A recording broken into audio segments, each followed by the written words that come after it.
systematically talk about not just the people, but the role of the flag, as you had brought it up. And my question is this: who owns the Kenyan flag? Hiyo ni swali rahisi sana. Kenyan flag belongs to the people of Kenya. It's not a government item. It's ours. When you talk of black, it's us. It's the color of our skin. When you talk of red, it's the blood shed. And we continue to shed to this moment, to this very day. And green is our land, you know? So, I mean, I find it absurd for anyone to even imagine or to tell us that you can't do this. This is a preserve of a few individuals, only the leaders. These are today's Mau Maus. When you are Mekufa, we are seated here today having this conversation here to Fungamano in their honor, because they died so that we can be here today. And one thing I want to communicate is that even with the families that we have been going to, you know, you can see that, you know, that resolve and that pride that they have. When you go there with the flag and you're draping the flag over the coffin and they say, wow, our son did not die for nothing. He didn't just die like that. He died truly fighting for this country. And when you go to the family, when you're handing over the flag, you can actually feel, you know, everyone there holding the mother, the father, the family in pride. So, wasitutishe hiyo tunawaambia, you know, anyone we need to hang. In other countries, people hang these flowers in their backyards. They are there on their doors. And here we are being told that if you display the flag or if you put it sijui, it's an offense. My foot, I mean, we can't have that. Wasitutishie, this is our country, and that is why we need to reclaim. For me, I'm a grassroots person. I'm not much of a talker. But you know, everyone, this is the time. Hakuna kitu yenye hatuwezi fanya. Hata kama kila mtu anataka ice cream, sasa tunaenda tunaambia serikali hiyo tax, nunulia kila mtu ice cream. I mean, you can't tell us anything. So not just the flag, everything, even the emblem. Ukitaka kuvaa kofia uweke nini, it is yours. So hiyo mambo ya kutishana, that fear is gone. When we lose our fear, thank you very much. Gloria, same question. What is this problem with flag, and why do we have this sense of belief, and especially the security forces and the guys who run government, that they own this item, exclusively theirs? Sorry? They think they own this item. It's a government product. One, we need to remember it's a symbol of this country. And if it was illegal, I think I'll be the first one in this place, Kushikwa. Some illegalities I have used it, yes, I have used it as a lesson, but not necessarily, but showing my patriotism to this country. We walk around with the bracelets, the Kenyan bracelets, but it has never been a problem. Everyone in the UK, you can identify a Kenyan from one when you just see that bracelet. But right now, when we are using it at this time, it becomes a problem. Then I think we are not the problem. They are the problem, and I think they should deal with it. And this is just speaking because we have had, we see people putting the flags on their cars. Right now, they're even ashamed of putting those flags in their cars because we will flag them na tutaanguka now. So I think it is not a problem right now. And carrying your flag is patriotism. They did it very proudly, and now we are the ones saying we the people are taking it proudly, and we are carrying our flags, and let them know that we have the power in our hands. And I think one of them, the symbol, is our flag. Mm-hmm. Irungu, same question, and I will come to the audience to get some reactions to it, and also we are doing this on Space and live on NTV as well, so we'll go to that to get your comments, and this is our conversation. Irungu, the same question really about this piece of item, the flag. Let me step back and then come back to the flag. So in a crisis, all nations have three choices. The first is to twist towards constitutionalism, the second is to twist towards authoritarianism, and then the third choice is anarchy. Now, what this movement has done has twisted towards constitutionalism. In constitutionalism, there are things that are non-negotiable. One of the non-negotiables is the Constitution, that all our actions, all our thoughts are captured in that place that we call a Bill of Rights. And it is clear to me when I saw those crowds marching with constitutions and police officers without a single constitution among them, but with batons, I began to see the righteousness of what was happening on our streets. Consider that in a context where the state wants to disenfranchise you, the first thing it will do is it will tell you there are certain symbols of patriotism, of nationhood that do not belong to you. The flag does not belong to you. It is okay if you don't take a voter's card, or you lose your ID and don't bother to get another one, or you don't volunteer in a school clinic, in a school nearby you, or you do not volunteer in a clinic to oversee a public resource that keeps our people safe and dignified, or you don't volunteer at all. That is what a state tries to do, to remove that section in the Constitution that has expressed itself so loud in the last 3 weeks, and that is Article 1. If you do not seize this moment, not just as I think it was the president who spoke about this. If we do not seek this moment, if we do not grab this moment as a moment for the third liberation, then we are going to squander this moment more generally. So I would say to those cabinet secretaries that are waiting, that are lobbying, and perhaps if they follow the same route that they took in 2027 and 22, that are beginning to put money together to buy a cabinet secretary seat, if they do not come with new ways of working, then consider they have come to reap where they did not sow. And they are coming essentially not to build on this constitutional movement, but to take us back to a place that we did not want to do. So wear your flag. If necessary, have a flag, have an outfit made from the flag, and let's walk around with underwear, trousers, t-shirts, and jackets. Okay, great. Let's get a reaction from space. I think Masika is online. Masika, could you tell us what your reflections of this protest were? And then I will come to the audience here to get their reflections as well. Thank you very much. I really appreciate. Hope I'm audible enough. You're great.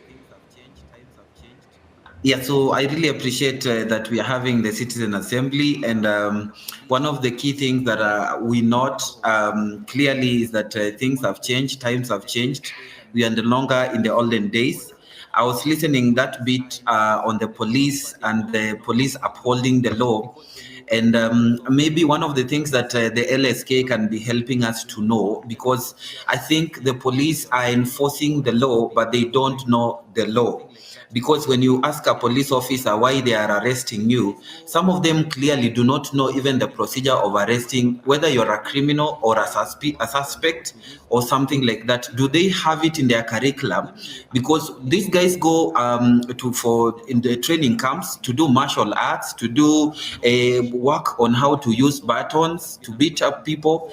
But when you ask a police officer to uphold the law when they are arresting you, do they have the knowledge of applying that law? So for me, that has been a question, because the problem with the police begins at the time of recruitment, because you look at even the people that the recruiters are looking for, then you clearly know that is where the rain starts beating us. Me personally, I did very well in O-level, and I wanted to join the police, but I was removed from the line because I was told that I needed to go to university and study. But I needed to become a police officer, whether I started as a serviceman and then later on be promoted, but they refused because of my grade in Form 4. So one of the things that we need to push, even as right now, because our voices are being heard, and this is how it's going to be, can we have anybody, even if I got an A in Form 4 and I want to become a police officer, I be allowed to become a police officer at whatever level I'm beginning? Because we have graduates who got A's and they do not have jobs and they're doing border work. So if I got an A and I want to become a police officer, they should allow me to join the forces. Because one of the things that we are battling with is some of the guys that I'm not saying that if you scored less in Form 4, you don't have brains, but clearly most of the people that we meet in the police and they are arresting you, you can clearly tell that they do not even have the ability to engage with you and tell you why they are arresting you. They just come using muscles and power. So one, I think the police do not have the knowledge of the same law they follow only commands that they are given. So when you say you're doing a peaceful demonstration according to Article 37 and you're not destroying any property, is that police officer who is arresting you aware that there's such Article 37 in the Constitution? Because that is where the reins begins beating us. Can we have the law, part of the law trained to the police officers who enforce the law?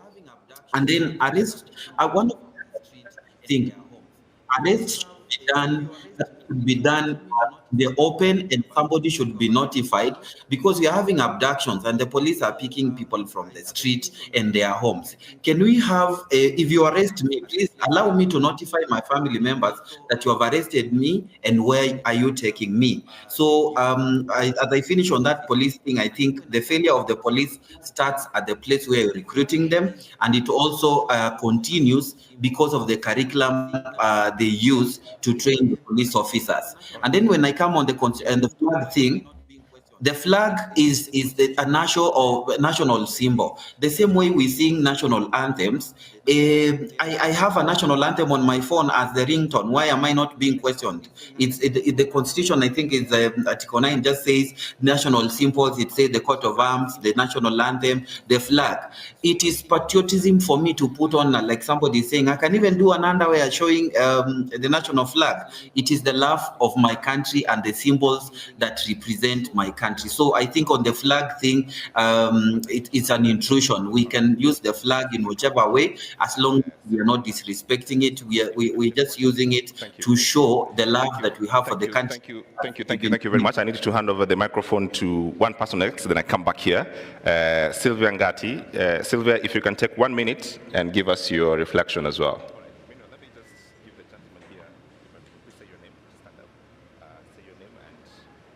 Do I still have Sylvia? All right, meanwhile, let me just give the gentleman here the microphone. Please say your name, stand up, say your name and tell us what your reflections are. Thank you very much. Comrades power. Power. Now I want us to do it a little differently. When I say people power, you say our power. People power. Our power. People power. Our power. Our power. People power. I want to make quick reflections. My name is Musila John Muisio, and I coordinate a social movement. This is the Activista movement. But I'm equally a member of the Kibera Social Justice Center. And there is a panel that came just before your panel, and these guys were speaking there, Billy, Nadia, and the other. And all they did before was to be on social media. They just used to tweet on things that pleases them. And for the first time, being on social media attracted problems to them, that they were abducted and all that. And I wanted to ask them a question, and I think I still need to ask a question to the room. Would they have seen themselves in a state that they've seen themselves or found themselves now? And the obvious answer could have been no.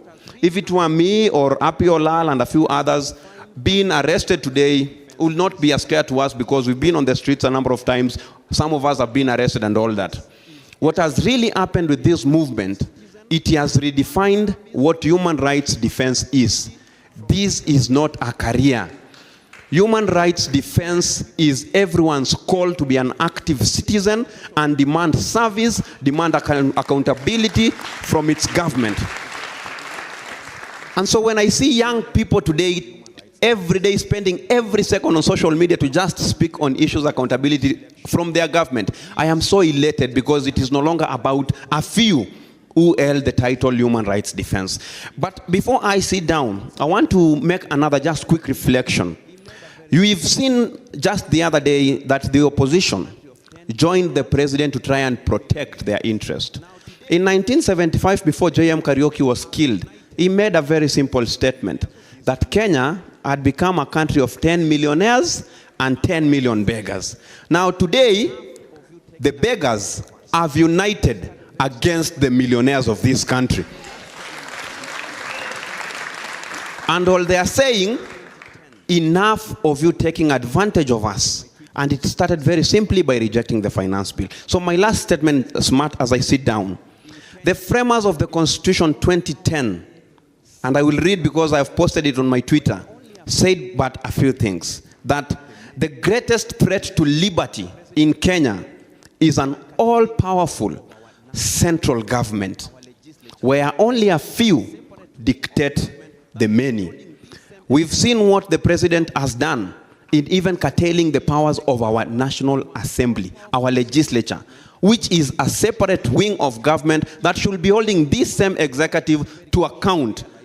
And this is because he is taking us back to an all-powerful central government, which the Constitution actually is against. But they were equally very cautious to realize that the rule of the mob, which is unguided at times, will lead to anarchy and, in the end, despotism. I know as a country that respects its constitution, we wouldn't want to get there.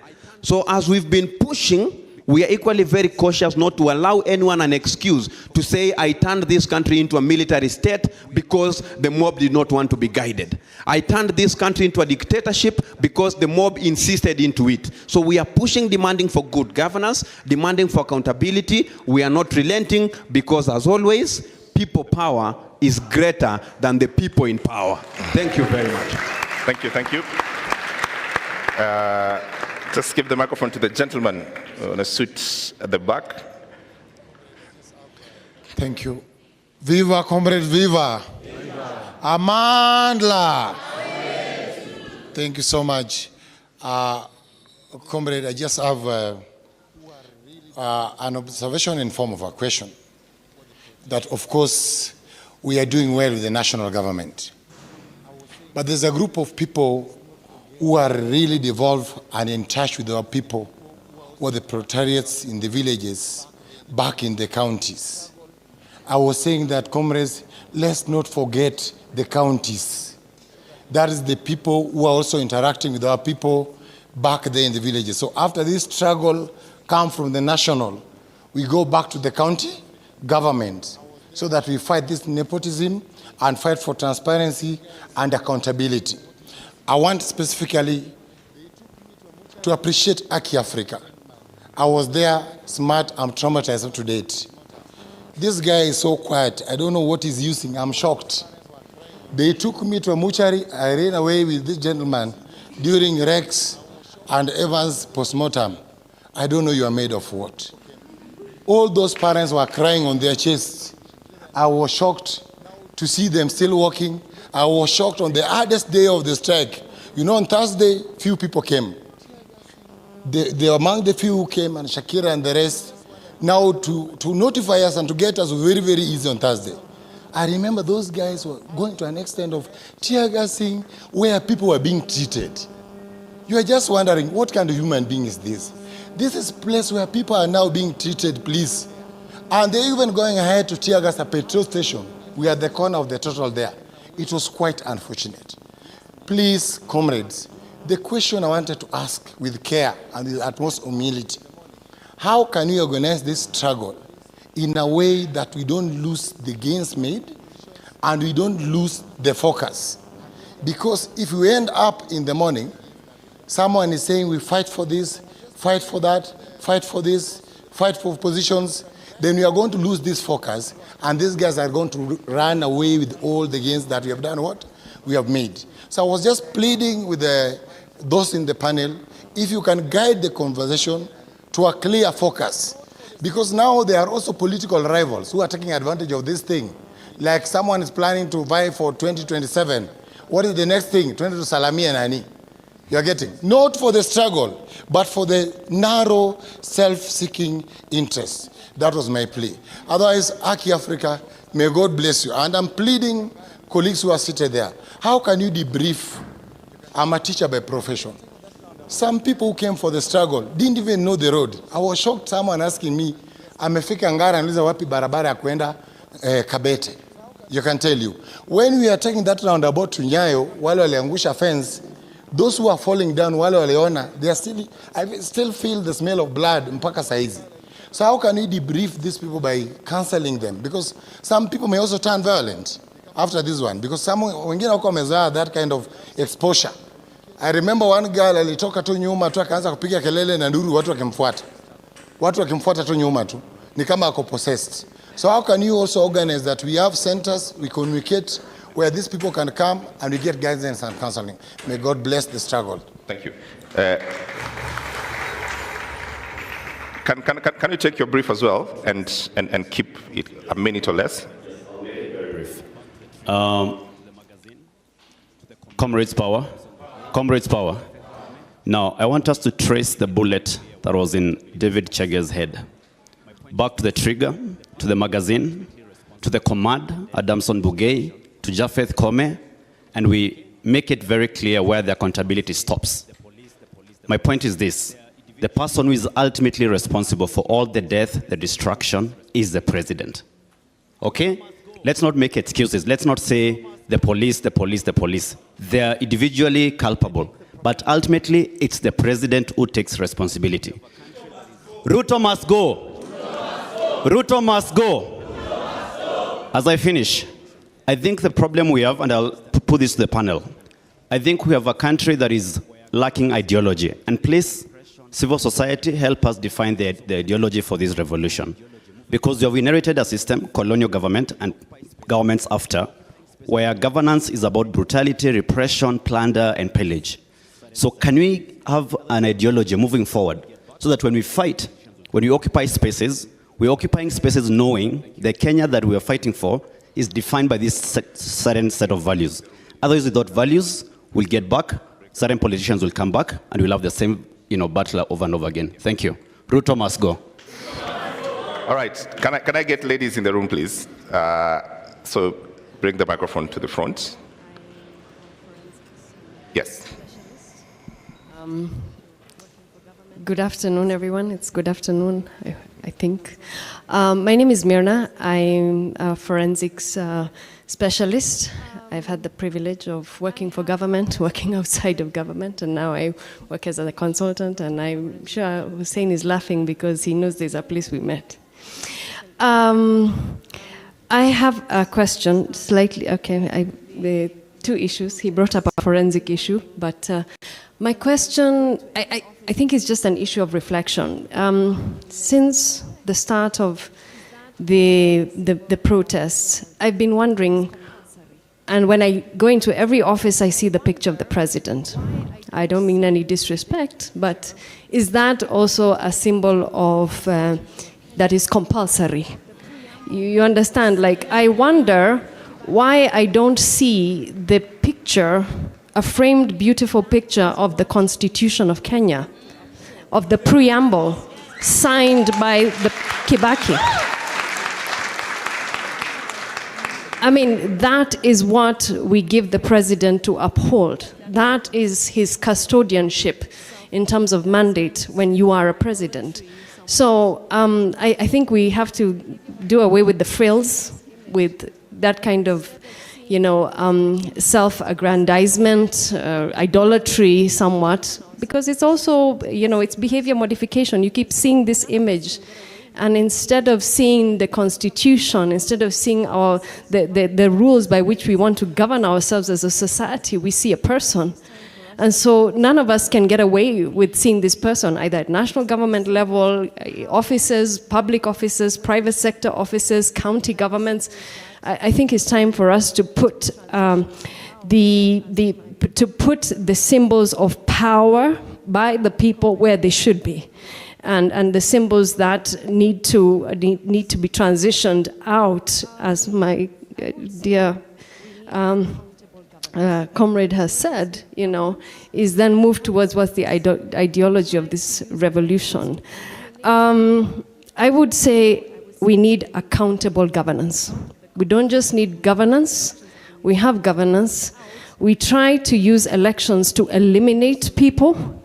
I would say this, eliminate them out of the competition. Elections have been used to vote people out, but we don't vote in the person we want, because we don't see the person we want. We're just left with two choices, and we choose the lesser, I don't want to say it. Someone said the other day that mababas wa Eve, So, we can't do that anymore. And I mean, when I think about all these things, I'm just like, this country is a beautiful country. We have, with everything that has happened, we are here. We are a regional power, we are respected, and we need to move forward from that. But we are now stuck because there is no accountable governance mechanisms in every agency of government, parastatals, sagas, and our priorities are just simply upside down, and our foreign policy is dictated not by us, but by others. And I'm like, we cannot continue like that. We don't want to be the princes that are being ruled by fools. I worked in government for many years. Merit is secondary or tertiary to networks and connections. You cannot change the system from the inside. I tried. I was in government for more than 11 years. You cannot climb. In all those years, I never saw a budget. We were never told, write a budget. You don't prepare for results. What is a planning for results process, or what they would call the equivalent performance contracting? And so it's hard to even appraise people. When people come and say, okay, what have you done? Where is your appraisal? There's no appraisal, right? So I think the ideology should be accountable governance, and if we want justice and we want independent investigations, when I say forensic, say evidence management. Forensic. Who is in charge of evidence management in this country? You cannot have the potential perpetrator be the same person as the investigator. And right now, the National Forensic Lab is in the hand of the National Police Service. All right. So you cannot investigate crime and conduct the scientific analysis of that evidence. Okay. So half the evidence is sitting with families, and we are here, outside the system, and half the evidence is inside the system. Thank you very much. I have decisions to make. I have many people on space, and I have many people here. And I have audience here. Do I have a lady? I'll come back. Don't worry. We're here. I'll come back. Let me go to space, get one comment, because they're also participating and they want to be here. Daniel, if you can make your comments in a minute or less.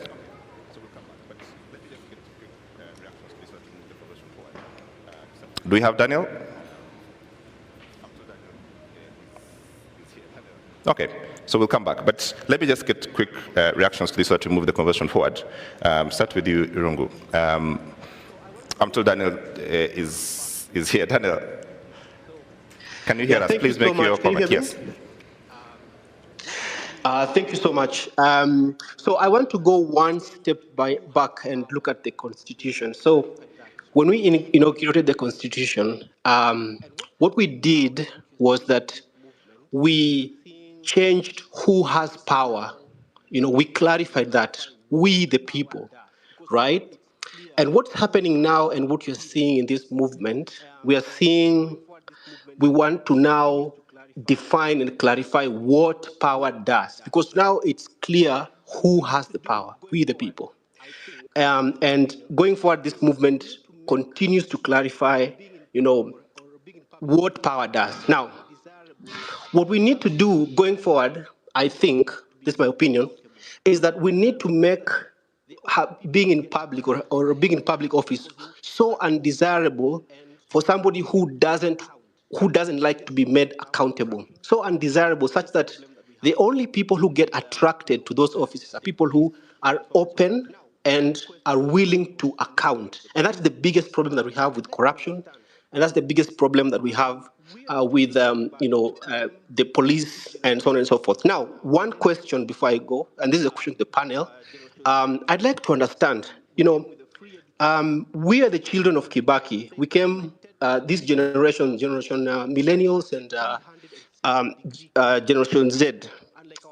We came with a free education. And I said this in my TED Talk a few years back, that we have had a 360-degree Kenyan experience. Unlike our parents, we have the full consciousness of feeling Kenyan. Many of us don't even speak our mother tongue, or our primary languages are national languages. We have lived everywhere in the country, and we have a full 360-degree Kenyan experience. With also digital media, it has culminated with this consciousness of political consciousness. Now, the question is, how can we, going forward, manage this movement? We know that part of the reason why we are seeing many changes is also because we have a debt issue. And the cancelling of the financial bill, and also we've seen that Moody's has also downgraded our credit rating, and we will have a problem with money. And usually when there's austerity and a problem with money, the regime might use that as an excuse to bring some sort of social injustice by denying services to the people who are most needy with the excuse that we don't have money, right? And some reforms can be difficult to push through because the president will say we don't have money. So how are we going to continue making the government accountable, but also waking up the debt issue and managing our country through this very difficult situation? Thank you. Okay, thank you very much. I wanted to start with you, but let me start with Hussein because it's just about to drop off. Hussein, could you just give a quick reaction of what you had? Thanks, Matt. And I apologize because I have to dash out to go to the mosque. But I want to agree with Musila John.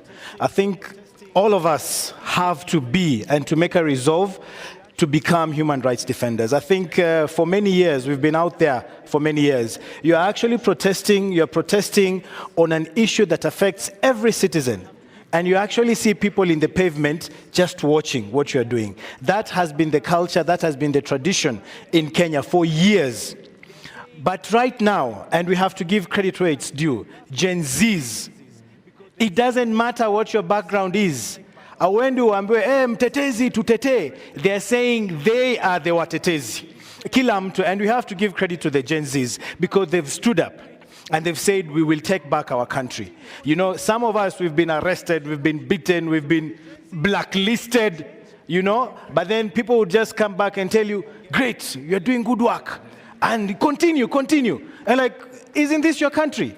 So for the Gen Zs, for that change, we give credit where it's due, and we tell you hongera, and let's keep on with that. The second point was on debriefing, my brother, very, very true, particularly for the families. We've really been trying to work with the Kenya, I think, Association of Counselors and Mama Kennedy, particularly, for example, the 12-year-old boy who was killed. He had actually asked to go and pick a book. He was supposed to do his homework. One of, I don't know, if you look at the artwork that he does, and the mother keeps looking, you know, and we have to remind ourselves of what has happened. The 16-year-old, the mother is so devastated. I mean, some of us, tunasema, you know, we are in this, but those families that have been affected, please, if you're near a family, if you're near someone who is injured or who has been affected, please reach out. This is the time for us to stand firmly together. You ask yourself, what can I do? There is so much you can do. Just going to visit someone and telling them, umeumia kwa niaba yetu, asante sana, that can make a whole world of difference. So let's be there for each other. Let's be our brothers and sisters keepers. And last but not least, I think we were in one of the funerals, Boniface Mwangi said, let's replace the pictures of the president with the flag. But I think this addition is extremely important, the Constitution. So the flag and the Constitution is what each and every person should have hanging somewhere in our house, not the president's photo. I mean, you know, and we have LSK here. Could you please confirm to us that it is not illegal to have a picture or, you know, the Constitution somewhere in your house or in your business? Is it illegal? It is not illegal. So we make a resolve here today, the Ufungamano resolve, that we remove the picture of the president and we put the picture of the flag and of the Constitution of Kenya, and those shall be what we refer to as symbols of national unity. Thank you very much, and I apologize. If you could release me so that I can go for prayers. Thank you very much, Hussein, and thank you very much for your comments. A round of applause for Hussein as he leaves the panel, please. Please. I think I'll first respond. The first person asked of the rights of arrested persons and if the police actually do know the rights of arrested persons. I do believe that in their training, it's very extensive that the police actually know the rights of arrested persons and they are taught in their schools or whatever trainings they do. What I think they do is they deliberately choose not to put that into practice. We have had the president here saying they have had trainings among trainings among trainings. And we are saying we don't want trainings anymore. The police have been trained enough and they know. But what they are doing is following a command. And that's what we see. When we go to the police station, I remember even the other day when I was speaking to lawyers, I was telling them, people do not know actually of their right to remain silent when they are actually arrested by the police officers. And this is something I think we should pick up. And we have been saying that human rights defenders and only lawyers are the ones to defend the Constitution. But remember, this was passed by each and every one of us in 2010. And one of it was Article 49, where when you're arrested by a police officer, they are supposed to identify themselves and tell you why they are arresting you.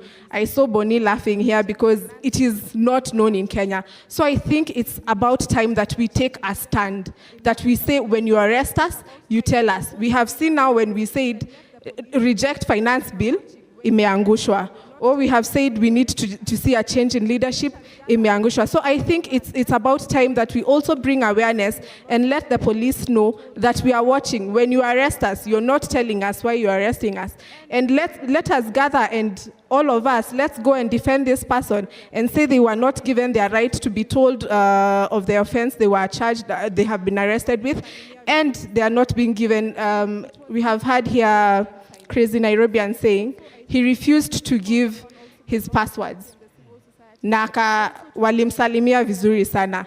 And we are saying it was his right to remain silent. So it's also, I think, it calls upon also the law society and the civil societies also to teach people of their rights when they are arrested. When the police officer asks you a question, you do not have to respond. When they tell you to do statements, you do not have to, because it is your constitutional right. And right now, we even fear of telling people it is your constitutional right to remain silent, because when they remain silent, we don't know if they are going to die, them exercising their rights or what. But we need to remember, they cannot kill all of us. They cannot kill all of us. And we are not going to do the police work. Yes, we are not going to do police work because they are the ones who are supposed to do investigations, not us help them with investigations when they arrest us. So that is also a right. So I think it's good that we hold them accountable. And I think one of the things also they said, we need also to hold individual police officers accountable. I think it has not been done enough in Kenya for police actually to know when you violate or threaten to violate a right for a citizen, you can actually be held accountable. I saw in the Twitter spaces, Baby Pendo, the case was being done, I think was it last week, where Willis was saying those police officers were begging not to be arraigned in court and take plea. This is what we need to see in Kenya. And not after so many years. We have seen from when Baby Pendo died, this is the time they are being taken to court. I think those are the issues we need to hold accountable. The ones who will be held accountable for all this protest and whatever is happening, what we need to ask is quick investigation and them being arraigned in court. Because when we go to the streets, tukishikwa, tunapelekwa immediately, where the investigation, the 1-year inquiry and things like that. I think that is what we need to stand on, and I think we need to stand on business on that and keeping the government accountable. All right, thank you. Irungu, would you wind this down for us? So when Denzel Washington saw Will Smith slap the other comedian, he made this comment where he said, "Be careful. At your point of triumph, it is when the devil comes for you." I think for this movement, those words are important. There could be a temptation at this moment to rest, to even become egotistical and to gloat. But we have to recognize that what we're up against is not even individuals. It is a system that is built around the idea that only a few can take decisions on behalf of the many. That idea is unlawful in our Constitution. because chapter 1 tells us that it is the people that have the power. The problem is that we have a country that is not designed around our constitution. And we have a constitution that continues to look for a country that actually reflects the constitutional values in that constitution. So my word to this movement is to remain inside of the soul that you generated for this country. And that soul was courage, lawfulness, patriotism, and a sense of purpose. So we have to think very carefully about how do we dismantle a system so that other people do not come and confuse us, at the same time keeping the same system that we were worried about. So we have to think about a number of things. As we challenge or as we rebelled against a taxation bill, that taxation bill has to be generated again. We hope it will be a new one. But the question is, are we there at the table to demand what will be in that taxation bill? Do we understand the cycle of budgeting? Because whether it be at the county level or whether it be at the national level, that budgeting process will happen. And the people that you have now challenged, they are waiting for you to go back to sleep. They are waiting for you to think you have won so that they can produce another budget that pays tenderpreneurs and creditors, foreign creditors, before it thinks about Kenyans.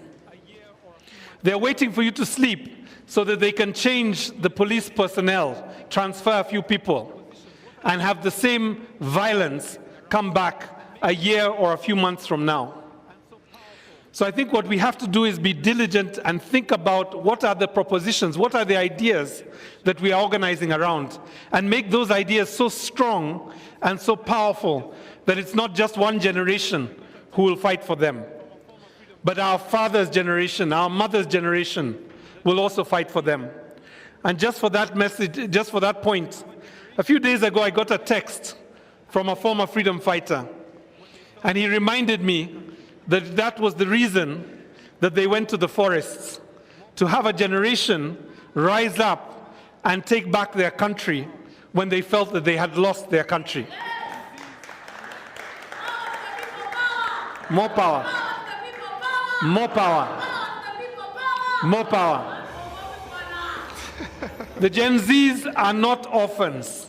They have parents who protect them, who gave them money, who are so proud of them today. But let me just say that there are grandparents also that have seen what is capable of this generation and are now looking forward to that alpha generation to see what will come next. Thank you very much. Thank you very much. A better applause for the panel. Gloria and Irungu Houghton, thank you very much. You've all done very well. Really appreciate your time and your thoughts. Allow me now to welcome for the transitional period before we get to the next panel, the President of the Commonwealth Lawyers Association, Dr. Peter Maynard, to take a minute or less to give us some reflections. A round of applause, please, for Dr. Maynard.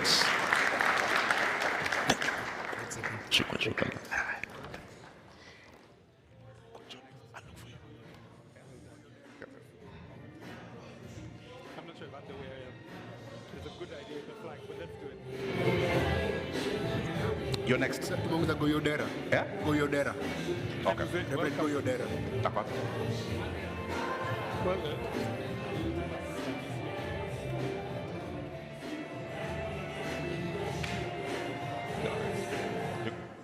You can use this. Hey, how are you? Sure. You can use the podium. He wanted to make some remarks. Okay. Asante sana for the very well welcome. Peter Maynard, I'm president of the Commonwealth Lawyers Association.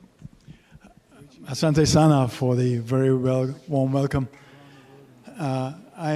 I'm Peter Maynard. I'm president of the Commonwealth Lawyers Association, which is a group of 56 jurisdictions around the world, including Kenya.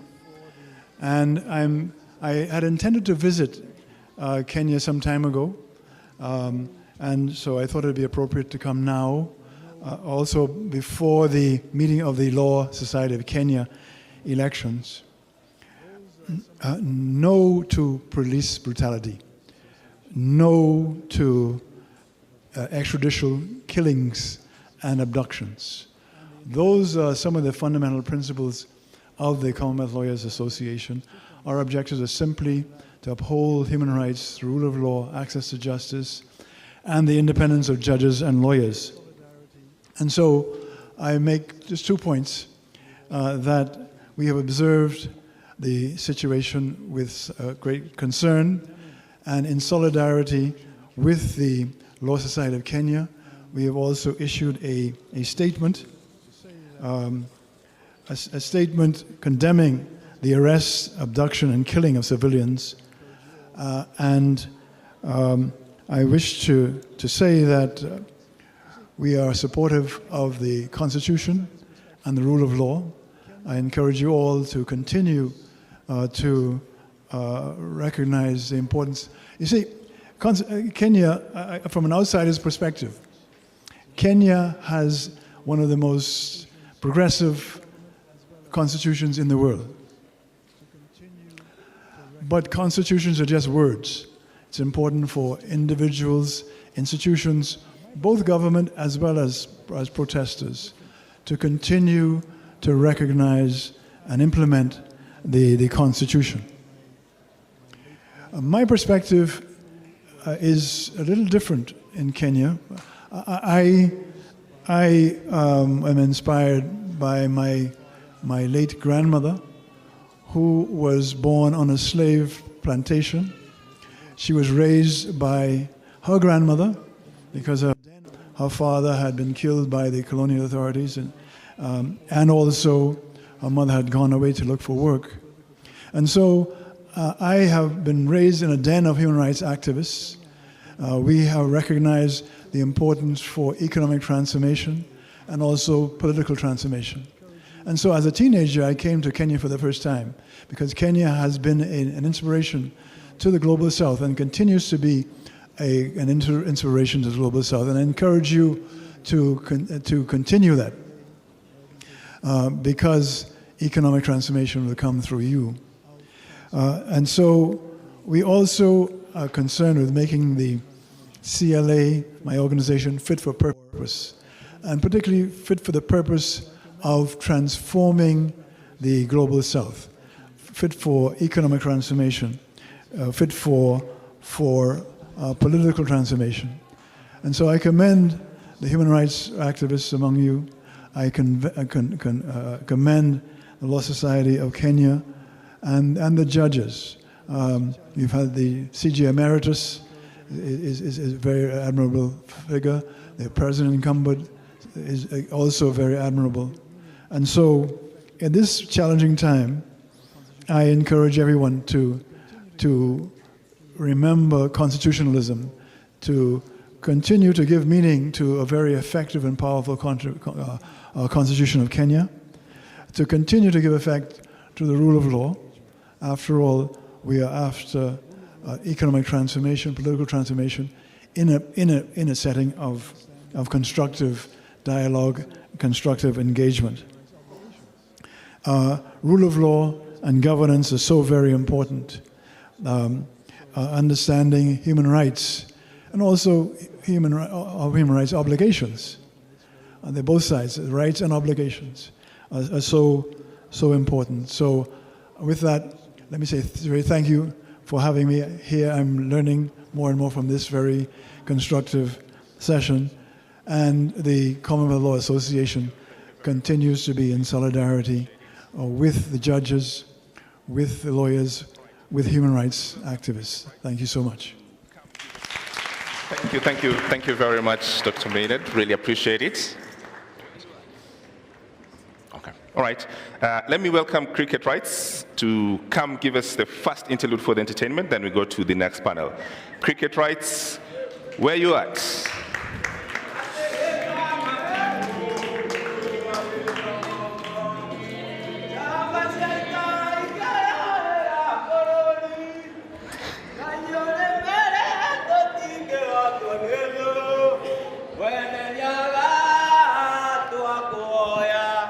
ate heka matimu mulu agiro kombo ate jamba shaita ikerorera awacheni bwana wewe. Kosa. So tutaunganisha stima, tutaunda barabara, tutajenga serikali na vijana ya bodaboda na mama mboga. So akaka slogan ikagasha goa. Mr. President, ni route O gani unatupeleka? Kusema education ni free na vile books ni expensive ni ku-exercise our minds. Kusema education ni free na jana kuna mtu yalisare shule juu alikosa uniform ni ku-exercise our minds. So unafilaje saa zenye urezo wako na kuongoza national anthem na tujenge taifa, alafu Korogosho, Mathare, kwa jenga wanabomolewa. Gunshot na sauti za tinga kwa mwananchi amenyeshewa zinafanya hati zao even more weta. Alafu kuna sauti na ring kwa mind, mukinichagua hakuna kijana atapigwa risasi tena, mukinichagua hakuna mwananchi atabomolewa tena. Lakini Mkenya, soma story ya Jaramogi, utagundua Kenya bado hakuna. Wrong history kwa classes, ndio maana youths legacy ya msteka Steve wajui. Kazi tu ni biko. December 12 tuna celebrate Jamhuri Day, but story ya December 12 movement nani anainarrate? Mkenya, pambana. Time ina fly na Daily Nation ni propaganda za Orezo kwa flights kujaribu kuland jobs kwa youths. Nation ni sick, hata doctors wako mgomo. Hakuna budget ya kulipa doctors, but kuna budget ya unconstitutional CASs at cost. The Star, News Bulletin, Mwakenya nilikeji kina Karemi wanatumia kupass exams za history yenye stories za kina Karari, Ndudhu zimepigwa njama na kuarrest kama role ya women kwa Maumau, Zakayo, Maleza, uende.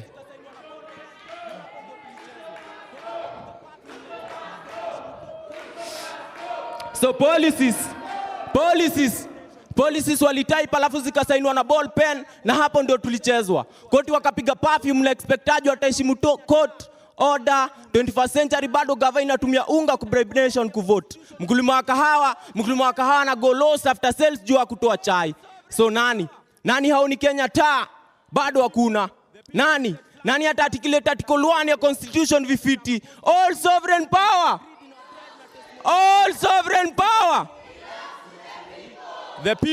The people ni set flani ya rulers wa protect wealth kwao. Sunday wamekrama Apostles Creed, alafu Monday greed ina drive na testimonies za vile 7 days without prayer inawafanya weak. Wewe hujasikia kiongozi wa Wanga alikuwa na bongo na bado alikuwa deceived na sweets. Mambo leo still ni ukoloni, believe me, hata Mugabe angekuwa Kenyan hangetaka anyone amuite roba ama ni roba. So tunaishi na country whereby the president anapenda the youth, but most strategic jobs anapea the old, na kwa hiyo mood still awari.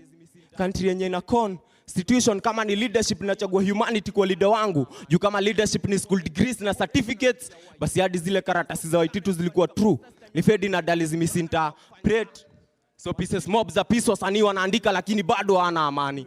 Kiongozi mwananchi alichagua already anamfichia white. Already ana stock ya ngano ya kubandika posters time ya campaign na Turkana tunakufanja. Wanjiku hawezi afford kwa Rimona, mkulima wa Roskoko na majani chai. Analia njaa toka time ya Nyayo. Afya center ni kama base fulani ya viongozi waendea snacks. Docs ni less, hospitals ni less, na zenye ziko hazina madawa.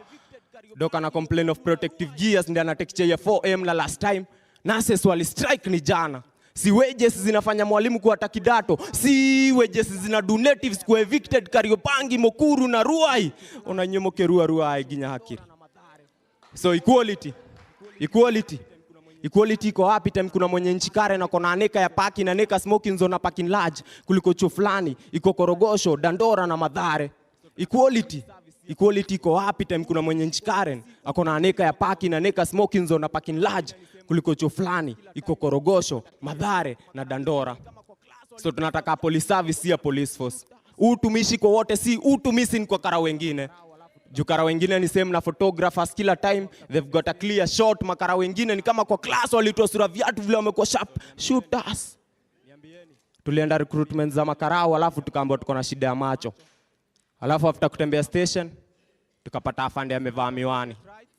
So niambieni Niambieni nani alifunga mwingine macho ama tulifungwa macho juu tulikosa za macho. So naitwa Cricket Rights.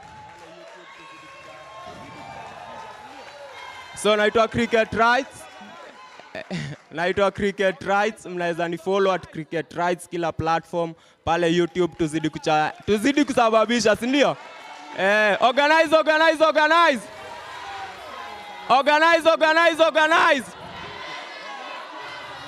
Sasa comrades, relax.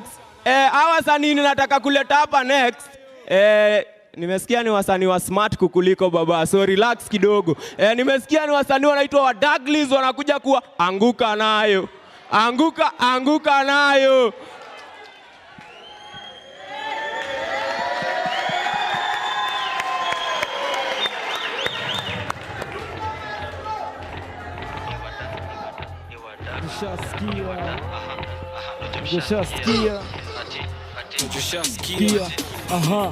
Nakushasikia.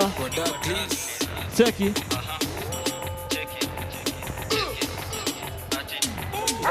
Nakushasikia kikiingia ni kubla. Uko kabado unachukua madakso. Anguka nayo tabaki meflo na vibe. Anguka na koko single for now. Douglas mteja patikani. Hadi late night saa 6 ndo taniwai. Nikupin location na nikofana na hii. Sukate call niko chomba ya G. Mimi najua utakuwa. Irizo riris. Acha nikushow kwanza form ni Adidon. Nishashika mpoa. Na twende chini kwa chini akiwa hadi na mini. Sasa tunasikiza Shin City tuna feel free. Take a video no post pale NGC. Jina ni content kurap ni talent. Anguka nayo. Anguka nayo. Check it. Anguka nayo twende down low now. Stand up to your feet mikono juu alafu click. Tuliza pesa alafu one leg. Anguka nayo. One leg. Anguka nayo. Anguka nayo. Anguka nayo. Anguka nayo. Anguka nao kama umefeel relaxed. Anguka nao kama upati new kacha. Anguka nao kama upati na magwasha. Anguka nao anguka nao. Anguka nayo. Anguka nayo. Anguka nayo. Katika msupa webanjuka. Cheza chini kikongeza maduda. Anguka nao baby girl shaitika. Dagi matisha wa Douglas babe. Ama dali stampu serikali. Juni serikali tamka asali. Tunajua ni nani flow shabiki. Domeduka hapo naoni chi. Kutekewa kwa daily meeting. Anguka nayo. Anguka nayo. Check it. Anguka nayo. Pull up DJ. Anguka nayo. Check it. Pull up tena. Selector DJ. Watu anguke nayo. Thank you. Shukran.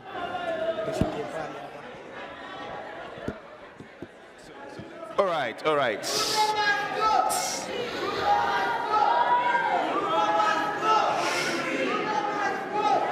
Okay, all right. So let's get to our second panel. Quite some business to do. We should have DJ. So this is what you're going to do. I've been instructed. This is the instructions I've been given. When I call the panelists, wanakuja wakianguka nayo. Comrades, true or true?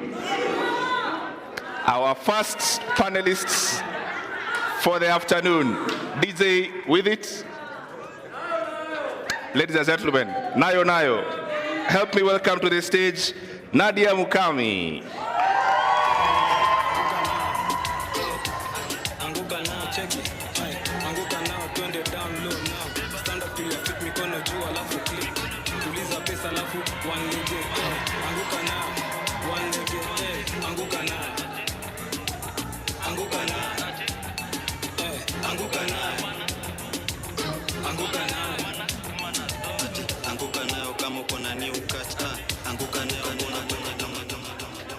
Thank you very much.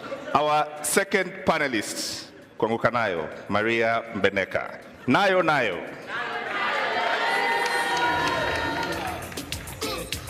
Anguka now, check it. Anguka now, twende down low now. Stand up to your feet, mikono juu alafu click. Tuliza pesa alafu one leg. Anguka now, one leg. Anguka now. Anguka now. Anguka now. Anguka now. Anguka nayo kama uko na new. Ladies and gentlemen, nayo nayo, Steve Mbogwa, LSK Council member, nayo nayo. Anguka now. Anguka now, check it. Anguka now, twende down low now. Stand up to your feet, mikono juu alafu click. Tuliza pesa alafu one leg. Anguka now, one leg. Anguka now. Anguka now. Ladies and gentlemen, nayo nayo, Boniface Mwangi.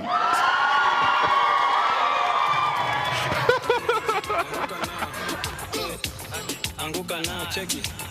Anguka now, twende down low now. Stand up to your feet, mikono juu alafu click. Tuliza pesa alafu one leg. Anguka now, one leg.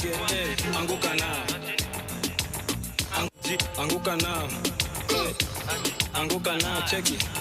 Anguka now, twende down low now. Stand up to your feet, mikono juu alafu. All right, and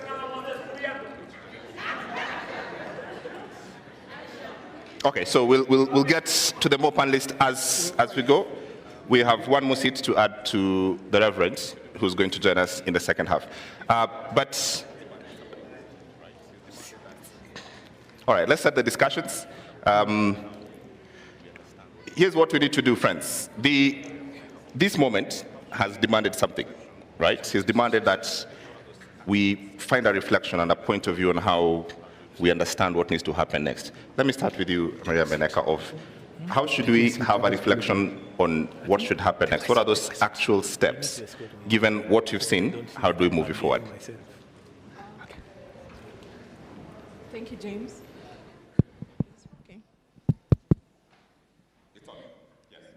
So I think for us to... I don't know, John. Let's just sit. I think, okay, so mnanisikia? Volume, okay, I think that's good now. First and foremost, my knees are appreciative of Gen Z. Hiyo kazi si rahisi, kuanguka nayo. And I'm just glad to be alive to witness this again. And it's reminded me of why I became a lawyer in the first place. In the 90s, when I was in high school, I got my first copy of the Constitution from Maina Kiai. And I witnessed all these people getting tear gassed, getting locked up, trying to run away from the cops, Reverend Joya getting beaten up. And I asked myself, what would prompt people to be beaten and still go back? And it's the love of this country, and the Gen Z are a very significant part of Kenya's history, because we're not just, we are rebuilding this country based on this constitution that we gave ourselves. And so it's very important for us to be vigilant going forward, because the fact of the matter is that this movement is based on the rule of law. And I've seen that from the tweets, from the protests. Everybody was careful who was involved in the Gen Z protest to abide by the rule of law. And so it follows that the next steps are also guided and informed by the rule of law. The president has sent home his cabinet. And I'm very, very proud of that singular step of sending everybody home, especially the fact that the Minister for Interior was a lawyer and presided over the abductions, the killing, disappearance, and abuse of human rights. And he had the opportunity to actually cement Article 37 of our Constitution and abide by it, but the opportunity was lost on him. So the opportunity for you and for us all as Kenyans is to ensure that the weakest link, which has been Parliament, needs to be in check. Because remember, when the vetting of the of the new cabinet secretaries happens, it's going to be happening at Parliament. So who is going to sit? Who is going to sift? Who is going to analyze? Of course, there will be much more involvement by the citizenry, because it's obvious we've taken back our power, and people will be able to say, this is who we want. We want individuals who have been subjected to the provisions of Chapter 6 of the Constitution. That is non-negotiable. And going forward, vetting should not be just a by the way, because it's a foregone conclusion. It's just been like I'm looking for the words, but you know what I'm saying, that it's just been, we're a majority in Parliament, we're going to pass these names, we're just rubber stamping, we're not looking at the qualification of these people, so that's important going forward, that's what's going to happen. Secondly, what does Kenya look like now going forward? There's a recall of MPs still on the table. I know Kabete constituency have started a process. There's nothing that's stopping the citizenry from collecting signatures even as we speak. So those are processes that should actually be going forward. And the fact that people have shown interest in the finance bill, there should be bigger interest on the appropriations bill, which is now an act. Nothing stops the PSs who are still in office, who are accounting officers, from committing the budget. Absolutely nothing. So there's still a lot to be done. Eternal vigilance is the price of democracy. We cannot get tired. I must say here that I'm very, very proud of the work that Faith Odhiambo, the Law Society of Kenya, council members are doing. And civic education is important. So beyond saying that something will be done, let's be involved in how it will be done. Right, and I want to move that along on the how. But Nadia, for you, what do you want to see happen next? What do I want? What do you want to see happen next? We've kept talking about accountable governance for a very, very, very long time. And I will use my example. When we were getting into this industry, I mean the music industry, when you have a name, you have status, you weren't able to publicly call out a vice, call out, let's say, a leader for something they haven't done. For the first time in history, you've seen artists, you've seen influencers in the front line. Because sometimes when we sign contracts, sometimes you're told you shouldn't associate yourself with anything that is happening in the country. But for the first time, even as one of the things that I base off my career, I never want to talk about politics. But for the first time, I remember hiyo siku ya maandamano ya kwanza, nilikuwa huko, nimeangushwa, niko na hadi alama up to date. So for me, it's about accountable governance. And someone said from the X space, we need to make it so unbearable for anyone who's getting into any public office to hold the office space if you do not like accountability. So anyone that is getting into office has to be ready to be questioned, to be asked, because we are the bosses. So si eti kila siku tumekopa sijui how many billions every single day, or we are being taxed, taxes. The other day I was checking bei ya tissue paper. The last time, like, nikikuwa Mwehoko, me I'm from Mwehoko, it was 15 shillings. Sai tissue paper, hakuna tissue paper hata ya 20 shillings. The cost of living inaendelea ikipanda as a day goes by. So, kwa nini tunakuwa, like, vitu zinakuwa expensive, but the salary ni the same? You understand? Like, kama wewe ulikuwa unauza, nitasema aje, kama tuseme ulikuwa uko na biashara yako, the moment you start raising your prices because what you're purchasing with imepanda bei, like the supplier price imepanda bei. So wewe ukiongezea customers wako, inakuwa ni ngumu for them to come back. You understand? So for me, it's about accountable governance. Let us hold every single person accountable. Yes. All right. Accountable. Steve. Thank you. Good afternoon, everyone. is one thing I can say, Alan. What is happening now is what our fathers began in so many years ago. And along the way, they lost the momentum.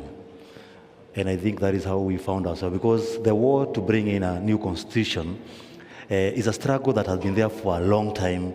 And the day the constitution was being promulgated on 10th of August 2010, the whole Africa, the whole world praised Kenya for a very progressive constitution. Everybody knew that now Kenya is politically, economically, and socially liberated. The president of Kenya, Dr. Samoei Ruto, when he was campaigning on the mantra of socio-economic justice. Article 43 of the Constitution was his anchor. When he was speaking to the youth about job employment, when he was speaking to the Mamamboga about improving their livelihood, when he was speaking to the Boda Boda rider, who is a youth, about empowerment, he was addressing Article 43. Then what have we noticed? No one is bothered about adherence to the rule of law. What they are doing is to pull things toward themselves. What do I expect to see? Scrapping off of the NGCDF, we need to do away with that unconstitutional fund, which has turned our parliamentarians to become executive puppets. Doing away with bursaries and pumping the money to the education sector. Everybody to have an equal right, because they use these goodies to buy us off, to buy our parents off. So we want to ensure that they stop assuming that we have to go and knock their doors and queue at the CDF offices, begging to get money to go to school, yet Article 43 talk about my right to education. So these are the expectations we want to see. So as he sends away the cabinet, we want to see very serious reforms, and that's why this call for serious reform is not ending, and we are not stopping, because we are coming for the throats of these parliamentarians, metaphorically, because look at what happens at the Senate. They dropped the bill for the conflict of interest. Why? Because they want to continue tendering for the government. Some years back, nobody wanted to supply to the government because nobody used to be paid. Right now, they are running that cartel. That is what we want to stop. That is a Kenya we want, where everyone has an equal chance. Everyone, when you're arrested, you have a right to representation. Police respect the rule of law. Everybody respect the rule of law, because that is the equalizer for everyone, because the rule of law is better than the rule of man. Thank you, thank you. Reverend, Goi, the same question. Can you help us figure out from where you sit, what should be these actual next steps? What would you like to see? What should we all sort of collectively try to figure out and say, this is what we think should happen? Hi, can you hear me? Can you hear me? Yes. Sorry, I wasn't introduced. My name is Goi Odera. There are a couple of things we need to be able to recognize, James, what we are up against in this movement. One is that the president, as real colors have come out, even in his campaign, we need to recognize that a leopard does not change its spots. In the early 90s, when we were doing our clamor, we were here in Ufungamano, he wasn't here. He was part of YK2. And they were the part of our generation that were co-opted by Moi with money. When we were doing the constitution and clamor for constitution, he voted no. In fact, he said that ni kama karatasi ya kufunga nyama. So constitutionalism is not part and parcel of those who are in office. So that is what we are up against. The second thing what we're up against is a culture, all right? A culture that does not necessarily value hard work and a meritocracy in itself. So Gen Z are trying to say, we are putting in all this effort to get what we want. Now we are seeing people wakivuka line and getting there without even earning what they are. And lastly, I think a thing that we have, and the panelists have said, is accountability. And I think those are the three things we need to continue championing moving forward. What Gen Z, I'd like to be able to encourage this group of young people, this generation of young people, is recognize that this is actually a marathon. This is not a sprint. And so there are certain gains we need to make. And I think there's somewhere we need to celebrate what we have gained these past 3 weeks. And we need to celebrate that. In as much as some of our comrades have fallen, we need to celebrate this. This is a great thing, that a government can withdraw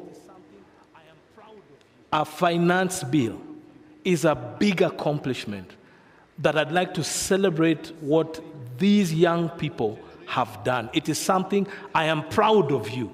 We are proud of you. And you've done something my own generation was not courageous as you to do. And you have taken this to another level.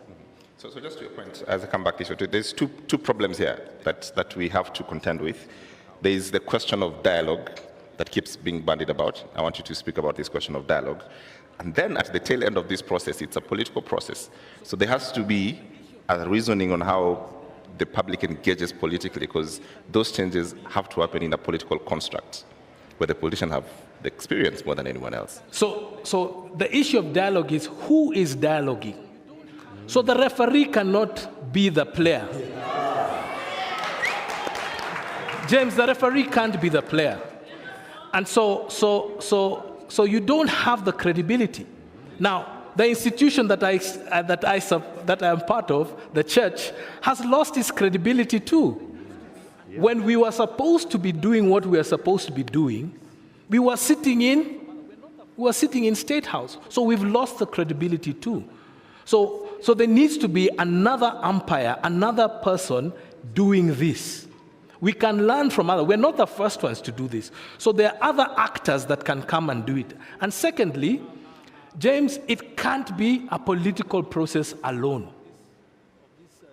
Yes, we understand there are political processes that have to be happen, but there's also a place where we need to talk about the economics of this dialogue. We also need to talk about, and very big is just the philosophy of how we do it. So we cannot give it to the politicians. We left the politicians to do the final putting together of our constitution.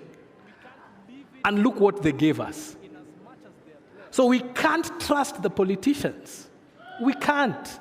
And I tell you guys, don't trust the politicians. We can't leave it alone to them. In as much as they are players, it has to be a collaborative effort. The question of how not leaving this to politicians then become an important question. There's hyper, right now, engagement. Every citizen is engaged with every document that comes from State House, that comes from, government. But that, in all honesty, is one thing that keeps them accountable. But at some point, as they say, people will be like, I have other things to do. As Nadia says, I need to go sell my tomatoes. I can't be every day on a space for 8 hours, right? That is my job. So walk me through this question of what part of engagement should we be talking about and accountability, and how does that look like so that we keep this process alive to make sure that we all don't lose our time and also don't get fatigued with the process? I think one thing we need to appreciate, there was Goldenberg some time back. Let me start there. A report was prepared. People had a lot of discussions. We saw a lot of parading of people. Then that dwindled. We saw Anglo-Rising came. People ate public money. They could not be held accountable. Then that disappeared. People like, there was a Ndongo report on land justice. Nothing came out of it. The Commission on Justice and Reconciliation, there was a report about that. Nothing ever done about it. Until people are now tired. And what we are saying is, we want to see full implementation. And because we know some of these people cannot be able to do that for the obvious reasons that they don't believe in the Constitution itself.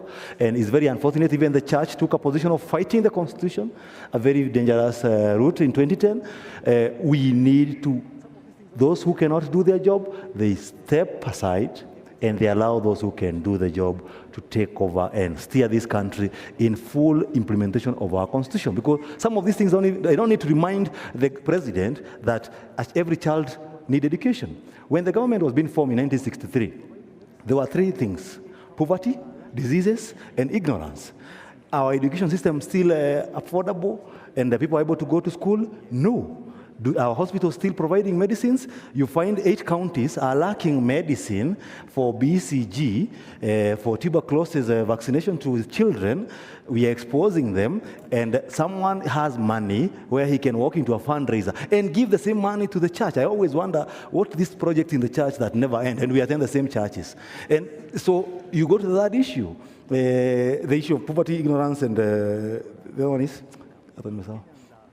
the education. We have ignorance, we have diseases, and we have poverty.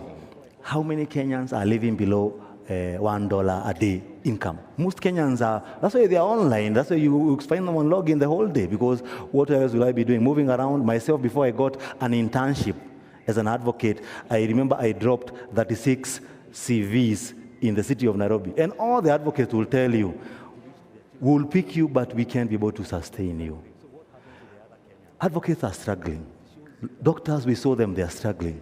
Those careers that all parents wished their children to become, you can imagine they are struggling. So what happens to the other Kenyan?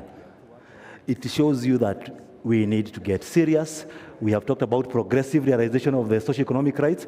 Have we seen the government put in place steps that are geared towards realizing this? Deliberate steps. So that we don't just talk about progressive realization. Progressive realization has a cutout that, are you putting up measures? We talked about two-third gender role. Up to date, they have not done anything. Justice Maraga reminded us before he left the office about that issue. No one has taken action about it. So what we need is not dialogue, it is action. I think that is what the leadership need to know, that we have talked too much. We need to see, I don't need to remind the member of parliament that I am telling you I don't want an extra tax. I want you to be accountable about that. I don't remind the member of parliament that I am paying you a salary of almost $1 million shillings, then I pay you allowance to attend your plenary. Who pays us to attend plenary? And you have a salary. Who pays you to attend a committee of the job you are employed to do by the people? What makes them so scared that once they get elected, they need 10 bodyguards? What are they doing wrong? They know it. And that's what we want them to address. Okay. Nadia, you raised an important question the last time about the role of creative, and and we've seen what the creatives have been able to do for this movement in this time, using your own talents to push the conversation forward, musicians, comedians, and the rest. But also, there was a question about the corporate world that would stop you doing these things before. There was a reason for that, because the corporate world and the government work, hand by hand. What happens when that comes back? When you're told by the person who gives you the contract that I continue seeing you doing this Gen Z thing, I can't keep on supporting. What happens? For me, I'd say any sane person that has seen how this revolution started. I remember the first thing was hii si time poa ya kupost. For instance, I work with StandChat right now. And I really appreciate them because we didn't have to tell them. They saw and they were like, you guys, you can do whatever you want to do. You understand? So for me, it's about, if you're a sane person, you can see that the pressure and the force is something that you cannot run away from. It will catch up with you. So I think we've had, corporates that have been really understanding and supportive, and we haven't been blacklisted yet. We haven't been sent that you're out of work email. So they have understood. And today, I just want to talk about the power of social media as well. Huwa wanasema msanii ni kioo cha jamii. Every time. Personally, when I started doing music, I was in Maseno University, and during the holidays, we'd go to Kenya National Theatre. And we had something, Najwa, if there's any creative here, they know PAL, Poetry After Lunch. And what most people don't know, I started out as a poet. And I'd go there, if I do a small, maybe small poetry, I'd have other guys just listening to them. And what these people would talk about is the social injustices. It meant that the time wasn't then. It's a process, it's a journey. We had begun that journey of going to poetry after lunch. You're listening to people talk their truths. Talk about mimi nimetoka Kibera, these are the problems that I have seen. But now it has come a place whereby now we can retaliate that on social media. I can tweet and say, guys, MCSK needs to be held accountable. We can say, PRISC was given the license to collect on behalf of the other CMOs. Public participation, has it happened? We are the artists, we are the ones who are paying for these people. And that is another conversation that has been held for so long, ever since artists before me found a problem there. I have come, I have found a problem there. And I am not going to leave. You know, because at the end of the day, there's a time gonna reach I'm not able to dance on stage as I am dancing right now. So it is, as I said before, it's accountable governance. We have to hold each and every person accountable. Kila mtu. Now, to the ladies, maybe when you are wamechaguliwa, ama they have been given a position, wasiende wakatuaibisha. We've seen the likes of Karen Nyamu, more of a socialite rather than a leader. There are so many deserving women. I am sorry to say that. It's a stray bullet, but it's the truth. There are so many deserving women who are intellectual, who are smart. We don't need to know your personal life. What have you done for the girl child? For the longest time, women have fought. You're given a position, and all we can talk about is your personal life. She really needs to check herself. Yes. All right, thanks. Maria, if anyone engages with politics, and we look at this in this sense, that it would be foolhardy for anyone to think that the political class is going to walk away from this and surrender and say, okay, you guys have won, fantastic, we're out, okay? That is not going to happen. They're going to rely on what they do best, which is politics. And I suspect this is what's going to happen in the next 2-3 years. From where you sit, with all these issues that we need to solve, and there are many, right? And they're serious. You know, parliament and constitutional, you know, two-third gender rule not anywhere being affected. There are many things on the priority of this list we just don't know and don't have. Give us some advice. How should we look at these questions that we exercise our minds and say we should have priorities, bare minimums, and go forward? Because the political class will have that. And this is a long battle, as Reverend Goy has told us. Yeah, so I think the first thing, we need to appreciate that the country has changed. It's not business as usual. So there's been a shift in the minds of Kenyans. Whether they're saying it or not, whether they're organizing or not, it's present. And we have to seize the moment. So where do our leaders come from? They come from within us. Today we'll sit here and say, hey, James unatosha mboga. Where tutakuchagua? But what happens? What happens? What follows after? Hey, Mhesh. What do we say? Toboka. Kakitu ka lunch. Mhesh. That's the problem. Our politics, our governance is transactional. And the minute I give you a 50 bob, a 100 bob, a 200 bob, I'm done with you until next time. So this shift has to be literal. Like, we can't just talk about it, we have to live it, we have to talk it, we have to walk it. The fact of the matter is, politicians are smart. Even the ones we say are uneducated are street smart. So they will just look at what is trending and jump on it.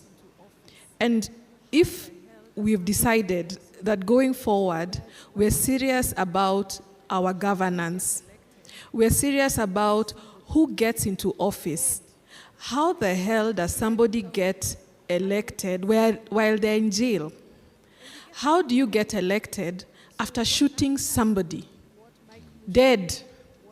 And DCI put out a notice that they're looking for you, and you get elected. So what Nadia, what Mike Mushiri, what other artists and individuals and human rights activists have been doing needs to be amplified. take civic education very literally, because there are people who think that there's an MP, I think he's called Kamala, in Western. He was telling his people that sasa mjue tunamaliza maneno ya CDF, sasa msikuje kwangu kuniomba. Because that's the way things are done. You come, you ask me for 300 bob, sawa, sawa. And he'll not perform, he will not build that road. I mean, nothing will get done. So we need to amplify the voice of civic education. I think that's very important. People need to understand why electing an MCA is very important, because that's a person who's closest to you in terms of resources that have been devolved to the county. Why a political party is not more superior to an individual who's representing you at the ground. It's important for us, and I think you've debunked this, that tribalism is no longer a factor.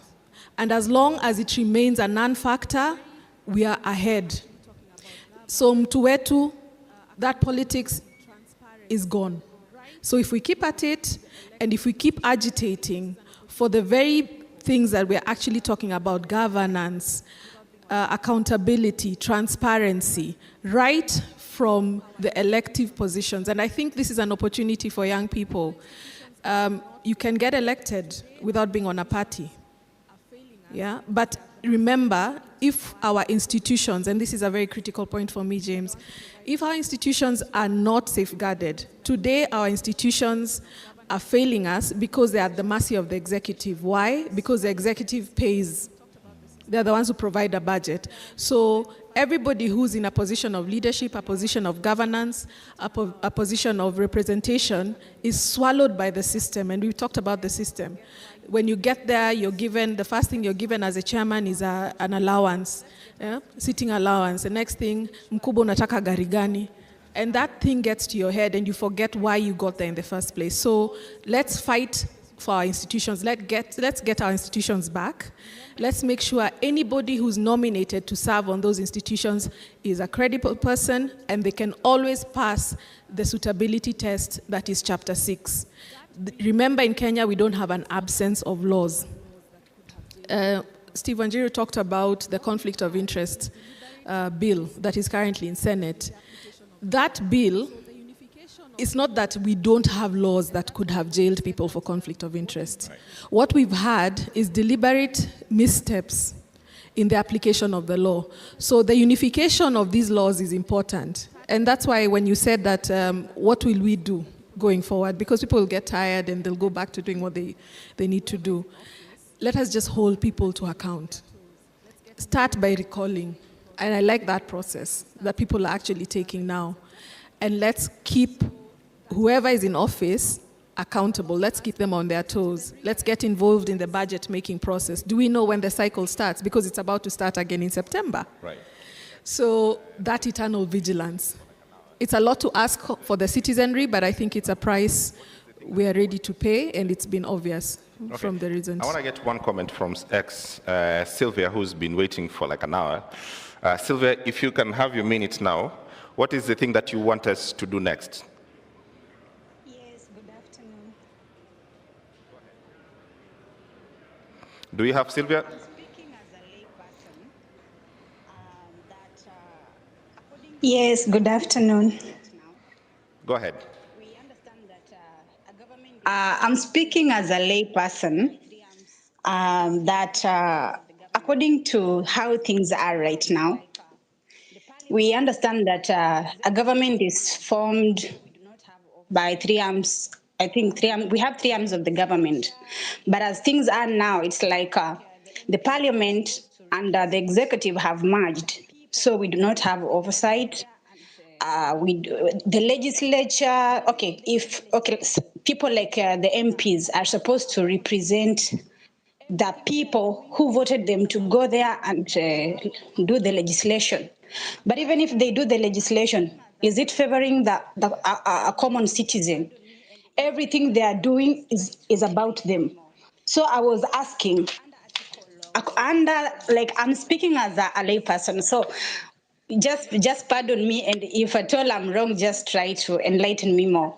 As a layperson, under Article 1 of the Constitution, can I say clause or clause number 2, which says that people can exercise their right, is it their right, directly, or can I say the leadership or something? Like we can exercise our power directly. Now, how do we do it legally? Because right now, the parliament is there, but it's like we are the ones who are doing the job. We are here on the streets. We are the ones providing oversight. We are the ones pushing for better legislation. So how do we go about it? Because all this mess is because whoever we put in power messed us up. This also has come about because of the micromanaging, the executive micromanaging the other two, trying to micromanage the other two arms of the government. How do we get ourselves into this? All right, thank you. I think just an important question, and maybe I'll start with you, Mary, then we'll go to Goi. This idea that you elect people to get to office and they decide that we know best, all right? In fact, you become very clever all of a sudden, and I know what you want. And I think we saw that on this finance bill, that MPs literally told everyone that you guys have no point whatsoever. We know best and we'll do what we want. How do we stop that from ever happening again? That a person who gets elected becomes truly a servant, not our lords. I think it just goes back to the same thing of public participation, because what happens is that we have to accept that once we elect a leader, we are expecting that they will go and deliver on the mandate. So the issue of, did we elect a party or an individual? Because usually they wave. You know, you're told, this one got in kwa sababu ya wave. And the people were with the wave. So that's why the MPs, some of the MPs had the temerity to tell us, it's not you, it's the party. It's not you I'm accountable to, it's the party. So the first thing is, because you cannot recall an MP until they've been in office for 2 years,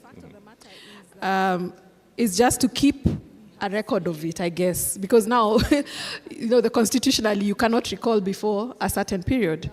But the fact of the matter is that the way we have seen participation being carried out with creation of ChatGPT, breaking down the information, that's the first thing. Breaking down the information, ensuring it reaches people. Petitions are online. It's easier now to find people, to bring people together. Before you had to be, moneyed to do these things. Right. So it's much easier now. Okay. Reverend Koi, how do we make our politicians actually work for us? How do we stop the arrogance, the kiburi that they have, that because I'm in office now, I do whatever I want? The message has already been sent. Yeah. The message has already been sent. And what I'm very happy to see is now legislators now being very penitent about what they're doing. That's one. But then the second one is just adding what she has just said in itself. There are ways we can just keep our legislators accountable. One is just, there's a roll call in Parliament. So when you go in Parliament, you have to, sign in. And so we need to be able to see, just the way when we're in school, you sign a roll in itself. Were you present?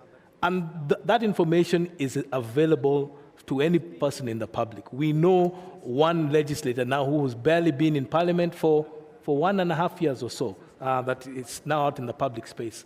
And then thirdly, it's being able to get access to your member of Parliament and demanding access to your member of Parliament as often as you can. Like you have a constituency office.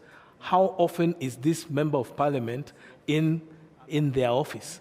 And so that is another place where you can go and demand to be able to see them. What are your office hours at the constituency office? That is where you can meet them at their local office. And if you are a big office, the government has given this MP or legislator the resources to cover the entire, like North Horr. That's a huge constituency. But there are different constituency sections where you can meet your legislator. So those are some of the things that come to mind. Yeah. Steve. Yes, I think, sorry. I was thinking, as I was talking, I was thinking about how we gauge our MPs' performances. And we diverted it to the duties and the responsibilities that are with the ministers, cabinet. Those are the parameters most of the time we gauge when we are voting for a member of parliament. Amejenga barabara ngapi? Ameweka mashule ngapi? Is that the job of a legislature? Because that has been the parameter for voting. So I think even as we move forward in this conversation, and as I address your concern, we need to do an inward reflection as a people and ask ourselves, are we expecting the wrong things from the right people? Are we voting you as a member of parliament? Then we expect you to build roads for us. Then we have a cabinet which has a ministry of road and a budget to do roads. So that is where we spend our money, wastage, and it becomes a point of a lot of wastages and privileges. And I think my feeling and my contribution to this conversation of the young people, and I want the whole Kenyans to embrace this, not as a Gen Z affair, but the spirit of the youth. Why the spirit of the youth? I want to say this quoting Henry Ford. There's something he said that the greatest thing you can do to yourself is to keep your mind young. Why do you need to keep your mind young? Because at your formative age is when you have a vision, is when you have ambitions. So once you become old and you allow the aged you to be complacent, you lose the vision. We got our constitution in 2010 with a lot of ambition. That was our youth at that time. We got our independence with a lot of ambition. Then what did we do? We became complacent. That's where these guys, when you visit them, they give you a handout. Before you even negotiate, you live with a bahasha. You see a priest has gone to State House, they're living with a brown bahasha. And you saw them walking in, they didn't have one. So I don't know if there's a Bible inside there. You create an office of intercessors, as in like your prayer request. These are crazy things that we have been witnessing as a country. And it's high time we start holding our leaders accountable. Even the judiciary itself. The last time there was with all due respect to the courts, we filed a petition challenging the deployment of the military. And I don't need to go to the details, but we all saw the live stream of that particular ruling. We all read the Constitution. I don't need to remind anyone the clause in the Constitution. And we can question the integrity of such a person when they are holding a public office. So we need to hold these people accountable. We need to have the right people doing the right job and not putting the wrong people. That's why I keep on saying, until and unless we push for the removal of CDF from the hands of parliamentarians, we are going to continue electing people because they are giving us money. That's why they buy the ticket, because I buy it. I have friends who contribute, give me campaign money. Why is it costing almost 50 million to join parliament? If I save the whole salary for parliament from day one to the last day, I can't raise 50 million. Even if you work with the simplest mathematics, because they have a lifestyle to maintain. So there's a lot of inward reflection that is needed, both to the people, to the president, to the leadership, at all levels and at all arms, and we need to hold them serious accountable. All right, thank you very much, Reverend Goi Odera, nashukuru sana, Steve Bugwa, and Maria Menekap. You've all done very well, thank you for the panel. I leave Nadia to perform as we exit the stage. Thank you very much. You've all been very nice and very kind. Thank you very much. It was a great pleasure. Ngoja. Thank you very much. Ningewaomba tusimame. Let us stand up, please.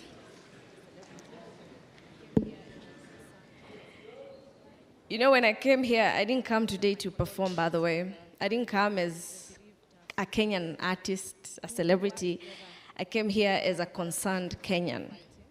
And first off, I want to send my condolences to the families of the bereaved soldiers who we were together kwa barabara, kwa streets as we were fighting.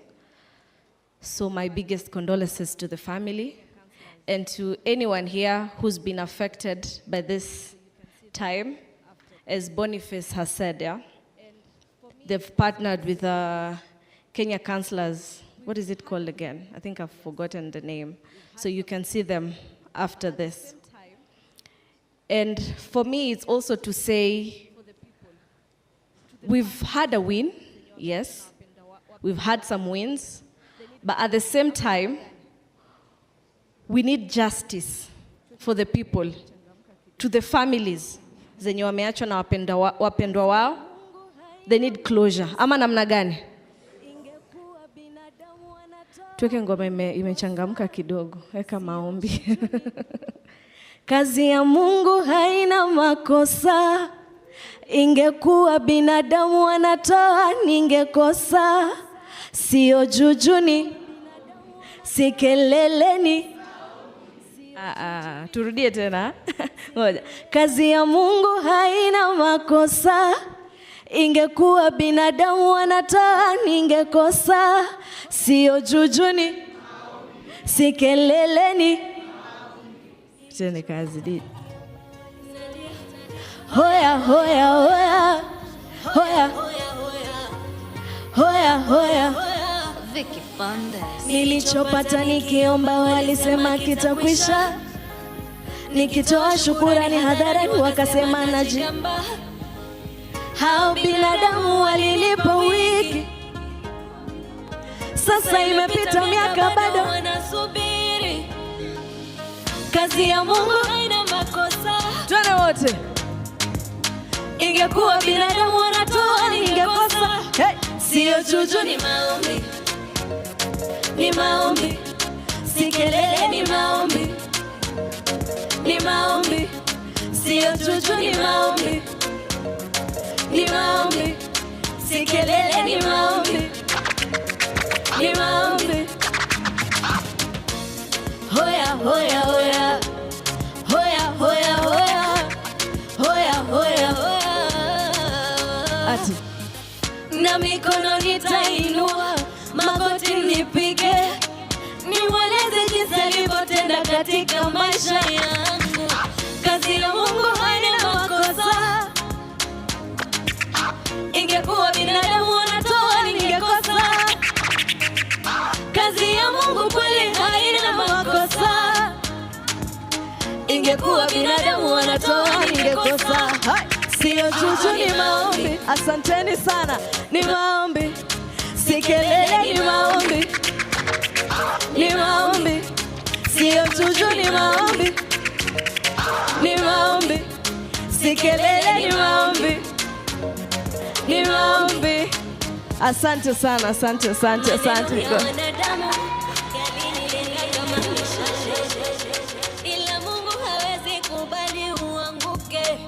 Alichoanzisha leo lazima atakamilisha wewe. Kazi ya Mungu haina makosa. Ingekuwa binadamu wanatoa ningekosa. Kazi ya Mungu.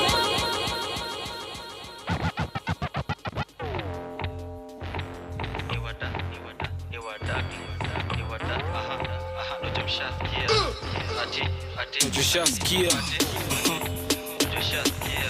Wada please.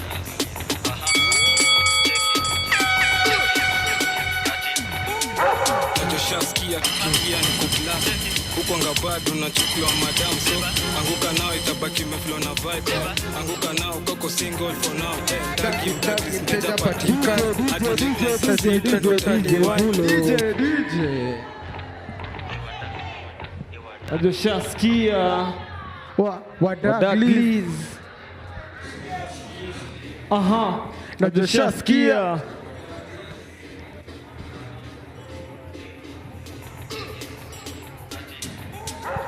Tushasikia tukiingia ni kublast.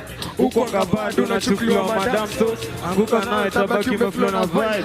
Anguka nao koko single for now. Mdagi mteja patikani hadi late night saa 6 ndo taniwai. Nikupin location na nikofana na hii. Suka teka video na post pale NGC. Jina ni Kantel kurap si talent. Anguka nayo. Anguka nayo. Check. Anguka nayo twende down low now. Standard juu ya fit mikono juu alafu click.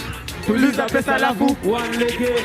Anguka nayo. One lege check it. Anguka nayo.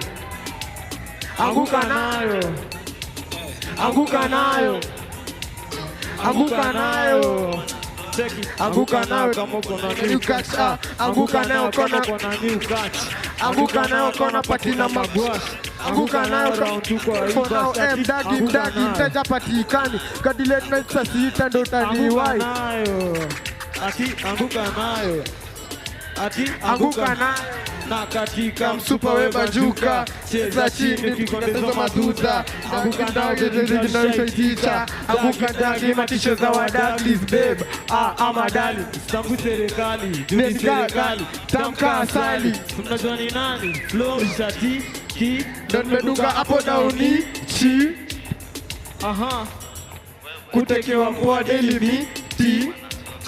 mana zi mana zoko Mana zoko. anguka nayo Anguka nayo. ati anguka nayo Anguka nayo. anguka nayo Anguka nayo. ati anguka nayo Anguka nayo. ati anguka nayo kama relax Anguka nayo kona patina magwasha. magwasha Anguka nayo koko single for now. anguka nayo ati anguka For now, nayo nayo. anguka nayo Anguka nayo. anguka nayo ati anguka nayo Anguka nayo. anguka nayo kama uko na new cash Anguka nayo kona patina magwash anguka nayo round 2 kwa iba anguka nayo Anguka nayo.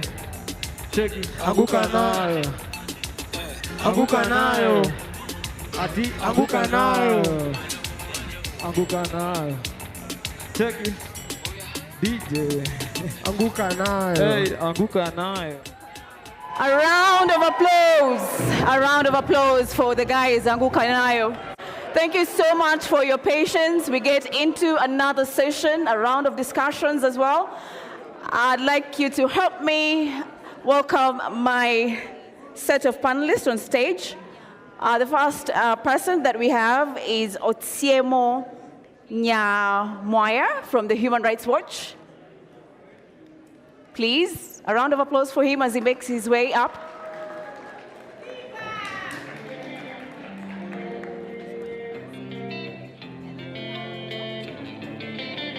Thank you so much. You can have a seat. And then we have Dr. Njoki Wamae. She is an assistant professor of politics and international studies from the USIU Africa. Please, a round of applause for her.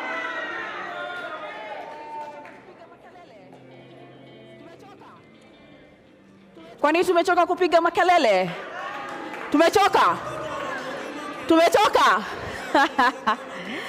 And then the next panelist is Cyprian Nyamwamu.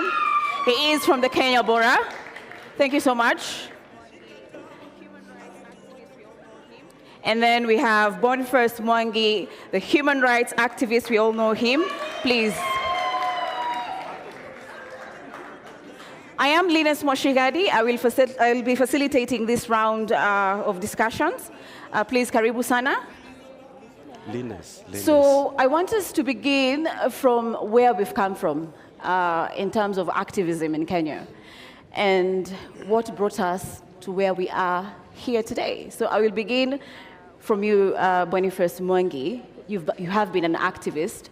What has been the changes, the journey, and what has been the difference with this set of protests that we've had in Kenya? The journey began in 1922 when a lady called Nyanjiro stood up on what is called known as Harithuku Road. And she told the men who are there, if you're not going to challenge these police officers, give me your trousers. And from challenging that, that was the first recorded protest in this country. And that particular day, I think over 100 people died, but the British never recorded how many people died. And Nyanjiro was killed on that particular day. And fast forward today is that there's been a passing of the baton over the years to a level where Cyprian is organized via phones and in person, to where we are now organizing online, where people show up and say, you know what, online has become our public square, but now the public square is going offline. So you go online and say this is the issue, and you go offline.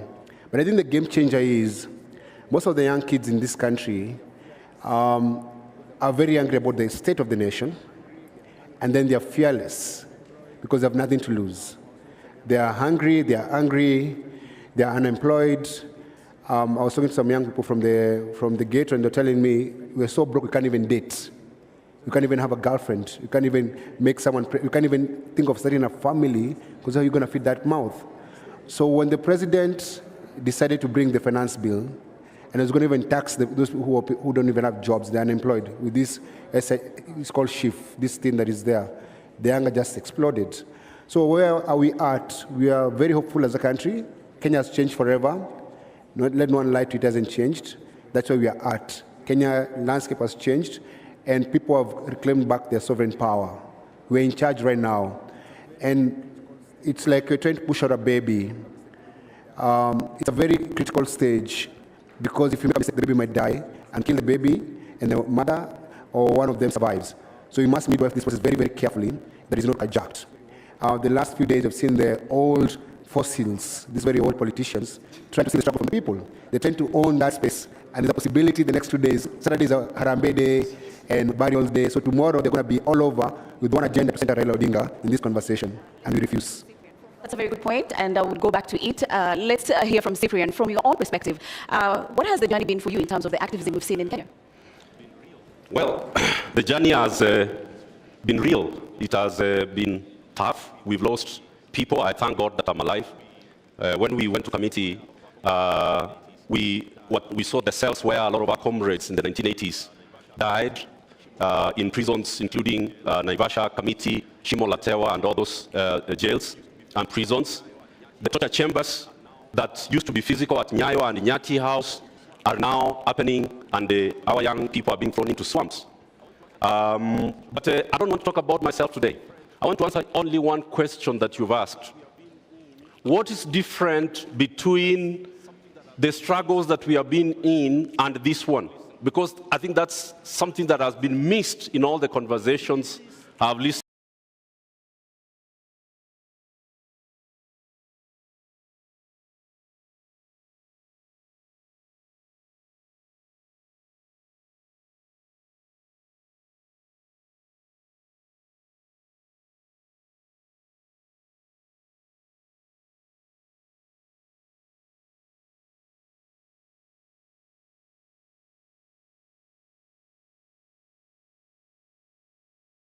To.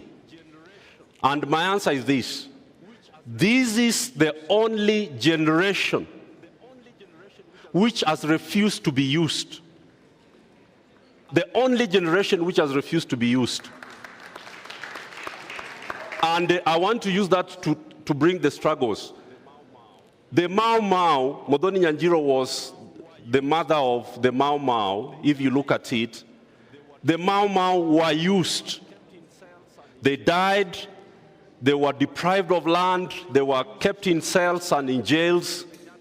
Dedan Kimathi died, but they were used by the home guards, the Kenyatta, the Jomo Kenyattas and the home guards who took over power. Then the second liberation, which we died for, we went to jail for, to bring back Section 2A. We were again used. The people who took over power were not the people who were in the fight. Then comes the Kenya Constitution 2010, which the likes of Otieno and myself and all of us in Njoki here invested our lives in. Who is the beneficiary of the Constitution of Kenya 2010? William Ruto. The one who said no is the one who is the president. Uhuru Kenyatta, who was against the Constitution, and Rigathi Gachagua are the people who are the beneficiaries of the Constitution. Again, we were used. This is the only generation since Kenya was established as a colony. Kenya became independent. We only have one generation which has refused to say, which has said, you are not going to use us. Raila every time uses dead young people in the streets to negotiate handshakes. 2007, the numbers who died 1,000, by the way, the number was more than 7,600, but we used the number that the government gave us. Then we went into handshake. Comes 2017, hundreds are killed. Power is shared. Then we come to 2022. Last year you saw 75 died. They were used to form NADCO.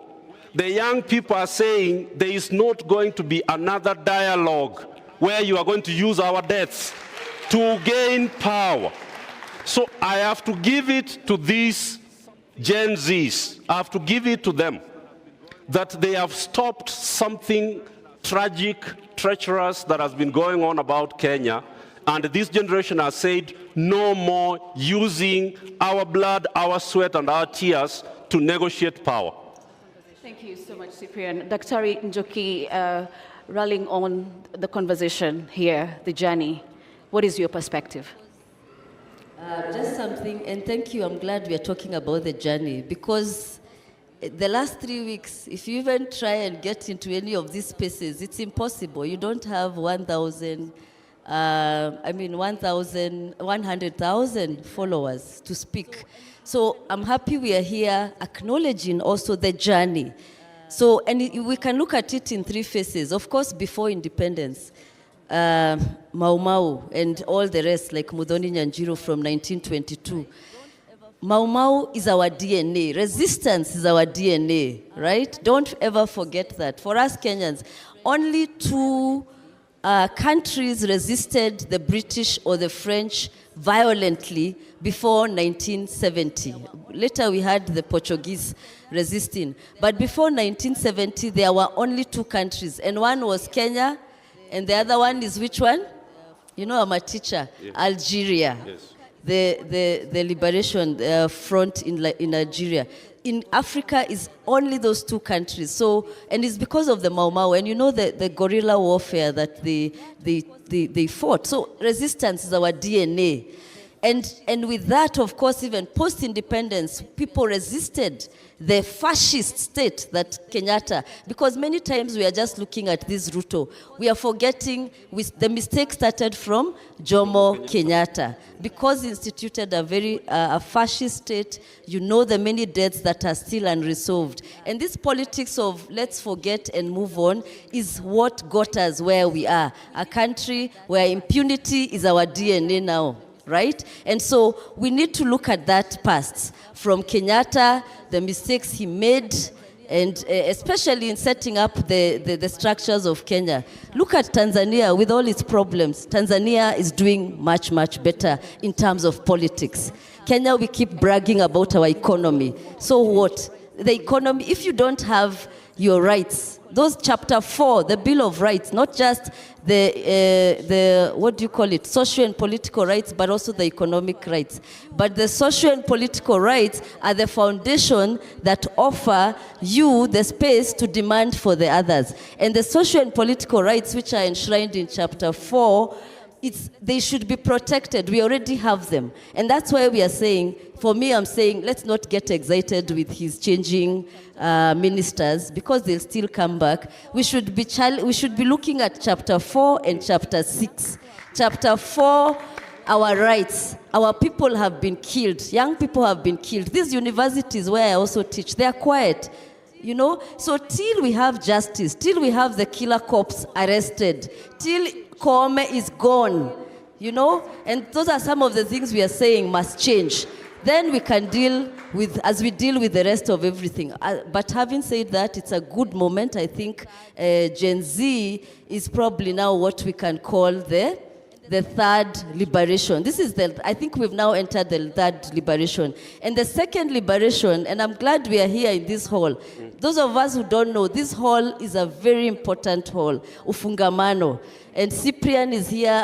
I've seen many other comrades who are there those days during the IPPG reforms and NCC especially, and the National Convention on National Convention Assembly Executive Exactly. That's where the Constitution of Kenya was changed, and Section 2A was repealed, and that's where we can tell off Zakayo and anybody else about why, because we fought for that constitution. And it's really sad that we have to keep fighting. That's why we need to have the right people in power, so that we are not fighting, so that it's people who also think like us, people who know human rights is part of state making. And I'm very glad, because that second liberation, first liberation was the Mau Mau and what they did. and the people who liberated Kenya. Remember, you need to also know who liberated Kenya, because the challenge is opportunists took over the real liberators like Dedan Kimathi. Second liberation, it is those people who fought for the second liberation of this country and the return of and who helped us get the constitution. And some of them are here. Please wave, because we need to acknowledge you. Please wave. I've seen some people, second liberation, Kigoro there, unanyamaza tu. You know, thank you, comrade. Because we have to, many of us, especially the new Gen Z activists, we are forgetting the journey. When you get that pace, remember this is a marathon. People have died, people have been there. What do we call them? Social justice. The social justice centers have been killed on the streets, have been walking in the streets. Kina Mama Rahma, please, let's wave also. Let's acknowledge these people, you know, and all the social justice activists, Olal, Viva comrades. These are the people who have brought us to this moment. So let's not look at it as it's 3 weeks. Oh, now we must always carry that journey. And when you're given to that opportunity, remember those people. Thank you. Thank you so much. So let's tweak the conversation a little bit, and let's talk about the journey when we look at police accountability and brutality. Of course, police have been there throughout the journey in terms of the first liberation, as Daktari talked about. But with the new Constitution 2010, there was different expectation in terms of how they would engage the protesters. So Otsiero, take us through how the journey has been and how do we make police accountable? Thank you. My name, I'm called Otsieno Namwaya. I work with Human Rights Watch, but I will also speak more broadly because I've been an activist since the 90s. First of all, I think last week or early this week, I had somebody say in Parliament, I think it was Danson Mugatana, that this is the third liberation. The second liberation there was in the 90s, and then there was the independence struggle. And I think it is broadly true, but I have a different thinking, because the second liberation in reality aborted. Picking up from what Daktari has said here, it aborted because if you look at some of the discussions we're having here, they were the same discussions, partly the same discussions we were having in the 90s. The issue of the portrait of William Ruto. I remember sometime, I think 1997, we were the Gen Zs then, we were called Generation X. We had in this same spot, Cyprian, correct me, but we were wondering, why do we have Moi's portrait everywhere? And that we need to stop that. That's part of imperialism. So having said that, that struggle, second liberation struggle picked up from independence struggle, which a lot of people believe that the independence struggle aborted and died with the death of Dedan Kimathi in 1957. If you look at movements such as FERA, which is February 18th Revolutionary Army, or Stock Movement, which was with people like Akina, Brigadier Odongo, Raphael Wangondo, and the rest, the reasoning even for naming it FERA was that we aborted the struggle in 1957. We need to pick it from where we aborted it. That was 1957. That's why it's called February 18th Revolutionary Army. Dedan Kimathi was killed on February 18th, 1957. So it is part of the long struggle. So picking it up from there, I was supposed to talk about police accountability. I don't want to go into details of repeating some of the things that some of the speakers who are here in the morning had already spoken about. I want to basically flesh out some of the worrying trends that we have noticed for the last maybe 7 years that we need to be really worrying about and calling out the authorities for what is happening. Let me talk about IPOA a bit. IPOA was basically created by the Constitution of Kenya 2010 and then operationalized by the 2011 law, IPOA Act of 2011. But it came effectively into operation in 2012 when they were constituted, and then they started setting up in 2013. By 2013, we had a lot of hopes. They had just 6 investigators. But they could try to reach everywhere. They would be in Kisumu, they would be in Nairobi, they would be where? There were just 6. Right now, IPOA has approximately 100 investigators. But what do? If you look at their case success rate from 2013 to now, how many cases have they successfully prosecuted? How many? I think about 12, if I'm not wrong. I think about 12 or 13 cases. How many cases have been filed with them? At some point, IPOA used to post these details on their website. They no longer do that. Why? Because if you look at the cases that have been filed with IPOA, by around 2018, 2019, there were around 7,000 cases of police brutality and police misuse of power and all that. How many could they investigate? There are about 100, maybe 1,000, up to 2022. How many have they successfully prosecuted? About 22. However, the details, those details don't tell you the problem with IPOA right now. IPOA was initially in the thinking of the 2010 Constitution and the Second Liberation, the issues we had, especially after the 2007 elections and the killings by police, was that we need a civilian institution where people can walk in and report police abuses, so that people don't have to go to a police station to report cases to be investigated by the same police officers who have committed the offenses. So it was created as a civilian institution. It was supposed to be friendly, welcoming, understanding, transparent. But what has happened today, if you look at IPOA, it has transformed itself. It has become more like a police institution. So it's no longer transparent. Those cases they used to post on their website showing how many have come and which ones are killings, which ones are torture, they no longer post that. Then the other is that they are no longer acting like they are civilian. They are more interested in parleying with the police and being called to State House than actually opening their doors for the civilians to report cases. And then the issue of their performance, I know people will celebrate. We have IPOA because 12 police officers have been prosecuted, they have been sent to jail. But there's nothing to celebrate. If you look at the number of killings we have had since IPOA came into place in 2013, they cherry pick cases.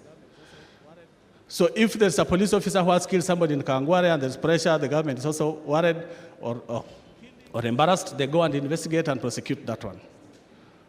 But killings such as what is going on today during protests, we have never had IPOA prosecute officers for killings during protests because those are state-sanctioned killings. So in 2017, there were over 100 cases we documented. I think there were more, but we documented 104. IPOA has focused on 2, Baby Pendo and Stephanie Mora, cherry-picking what they can prosecute because these are low-hanging fruits, but they don't go to the bottom, the root cause of the problem. So out of 100 plus, they picked 2, and they never even successfully prosecuted. People are having to go and prosecute them on their own. Between 2014 and 2015, there were over 100 people who had disappeared in Nairobi, Northeastern, Coast Region. We presented these cases to IPOA. To this day, they have never prosecuted any. In 2020, during Corona, there were over 20 cases. I don't know how many have been prosecuted. Last year, there were over 70. They promised to take people to court. I think by October, they were saying they are going to court. Nobody has been prosecuted. This one is going to go the same way. So even if IPOA, in fact, their behavior this time has been more strange because before then, we used to communicate with them, we used to know what they are doing. Right now, they have shut their doors. They don't want to say what they are doing. We need to start calling out IPOA. That's one. The second one, I'd asked for more time, if you don't mind. If you could hold on, we could come back in terms of now what needs to be done to ensure the accountability. I'm trying to flesh out. So what needs to be done in the terms of IPOA is to begin to call for more accountability, more transparency for IPOA. Okay. If you allow me to just go through the 3 points. Okay. So the other worrying trend is when it comes to accountability, especially where there are killings, like what we have now, police are refusing to do their bit. So the National Police Service Act of 2011 says that police, as 2012 I think, police are supposed to, once there's a killing, police are supposed to do preliminary investigations. The commander is supposed to share details of that investigation with IPOA, with the Inspector General. Then IPOA picks up from there to start the investigation. That preliminary investigation never happens. So IPOA has to start struggling to understand which police officer shot, what happened, what were the circumstances of the shooting. That should have been in the preliminary report. And then the second thing is that when killings happen in a setting like what we have today, the demonstrations and the protests, what is supposed to guide IPOA in investigating those cases is what is called the operational order, which is basically says which police were deployed where and which orders were they given. And then the second one is what is called the Register of Movement of Arms and Ammunitions, which basically gives you narrows down when somebody is killed to understand who had which ammunitions, who had which gun, and who was where. So when the investigations come, like in Kisumu, a lot of the killings that happened in 2017, police refused to hand over the Register of Movement of Arms and Ammunition. Police refused to hand over the operational order. So it became impossible to understand who shot where. But they're covering themselves up. But they only do that because of lack of political will. What they're doing is political. It's a political order to kill. So what's the problem there? It is lack of police independence. And it takes us back to the struggle of the second struggle, which was to ensure we have an independent police authority. And then the other is the issue of the new trend that we have seen from 2017 is the role of the hospitals and mortuaries. So in the past, you will go to a hospital and a mortuary, and quickly you get the register and get to know who has been brought in, who was shot, who was killed. And then you get to know their names and you get to know their injuries. Today, what they are doing is that they have created 2 registers. And that's why I was cautioning our colleagues in Githurai, don't say you have only 2 or 3 killings, because you don't know the killings. Or we went to Kenyatta Hospital and we found 3 bodies. You need to do more to understand how many people have been killed. Right now I'm hearing people say 50 people have been killed. It's not 50. You don't know. Because what's happening in mortuaries is that they cleared 2 registers. So the front one is the normal one, where they put like 3 or 4 cases. So when you go to look for people who have been killed, they show you that one. But there's another police register, where they have all the other bodies. So after 25th, the invasion of Parliament, at City Mortuary they had 6 bodies. And we're wondering, but how can they be 6? When even at Parliament alone, we know that at least 8 were killed. And they refused, they just said 6. Later on, we came back and talked to the staff, and we realized there were other bodies being hidden elsewhere which were not in the register. And that is happening not just there, we saw it in Kisumu in 2017. They hide those bodies, and they make sure you never get to know what exactly happened. We also know that sometimes they don't take those bodies to the mortuaries. In Kisumu, we discovered bodies, I think bodies were discovered in Lake Victoria, at around 26 bodies, 3 or 4 months later, after we had looked for bodies in JTRH, in Kisumu District Hospital, everywhere. There were no bodies, but they had been thrown elsewhere. Even this one, let us be very careful, because we don't know where those bodies are. Thank you so much for that. Going back to Boni, you spoke about the opposition wanting to take this civic engagement that we've seen in Kenya for the last 4 weeks. What is your reaction? Do you feel they're bringing back the political rhetorics and reaping where it's not so? It's a betrayal of the people. So one of the constant factors in the last 20 years has been Raila Odinga. He shook hands with Moi, shook hands with Kibaki, shook hands with Uhuru. Now he's doing that with Ruto. But every time he does that, he betrays everyone who was involved in the movement. I covered post-election violence in 2007, and the victims were never compensated. I heard Cyprian say the number was like 7,000 people died. but the government claims about 1,200 people died. But there was no compensation and there was no justice. And the difference between that time and this movement is that one of the things that people are saying in the streets is that we must have accountability, and we must have justice, and we must have reparations. So we must compensate the people who have been killed by the police, and we must get the killer cops to be arrested. On Tuesday, we're going back to the streets to demand Kome to resign. But if you look at Raila Odinga, he has never demanded for those things. Every time he shakes hands and gets a deal, he doesn't talk about compensation for lives or justice for the victims. He moves on. He's a mercenary, actually. Basically, that's what Raila has become over the years. So yesterday I was in a space with his son, and I told him, go and tell your father not to betray his grandkids. Because basically the guys in the streets are actually his grandkids. I can be Raila Odinga's son because I'm the same age with Raila Jr. But the people who are protesting and leading this protest are 18, 19-year-old, 20-year-old kids. And they're saying, we got this. So I'm just telling the politicians, lay off these demonstrations and protests, let these people articulate their own issues. And the thing about dialogue, how do you go dialogue with politicians and it's the kids in the streets? And all they're asking for is the upholding of the Constitution. There's no new ask by these young kids. They're not saying that start new laws. No, they're saying the existing laws work. Implement the Constitution fully. That's where the fight is at. So our ask for everyone who is here and people who can talk to Raila Odinga and online and offline is tell him not to make this movement a barrier issue this weekend. Because what politicians do over the weekend, they go to churches and burials and try to set the agenda of the week.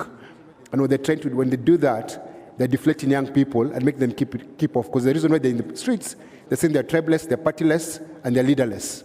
But the moment someone's trying to insert themselves as their leader, you just spoil everything.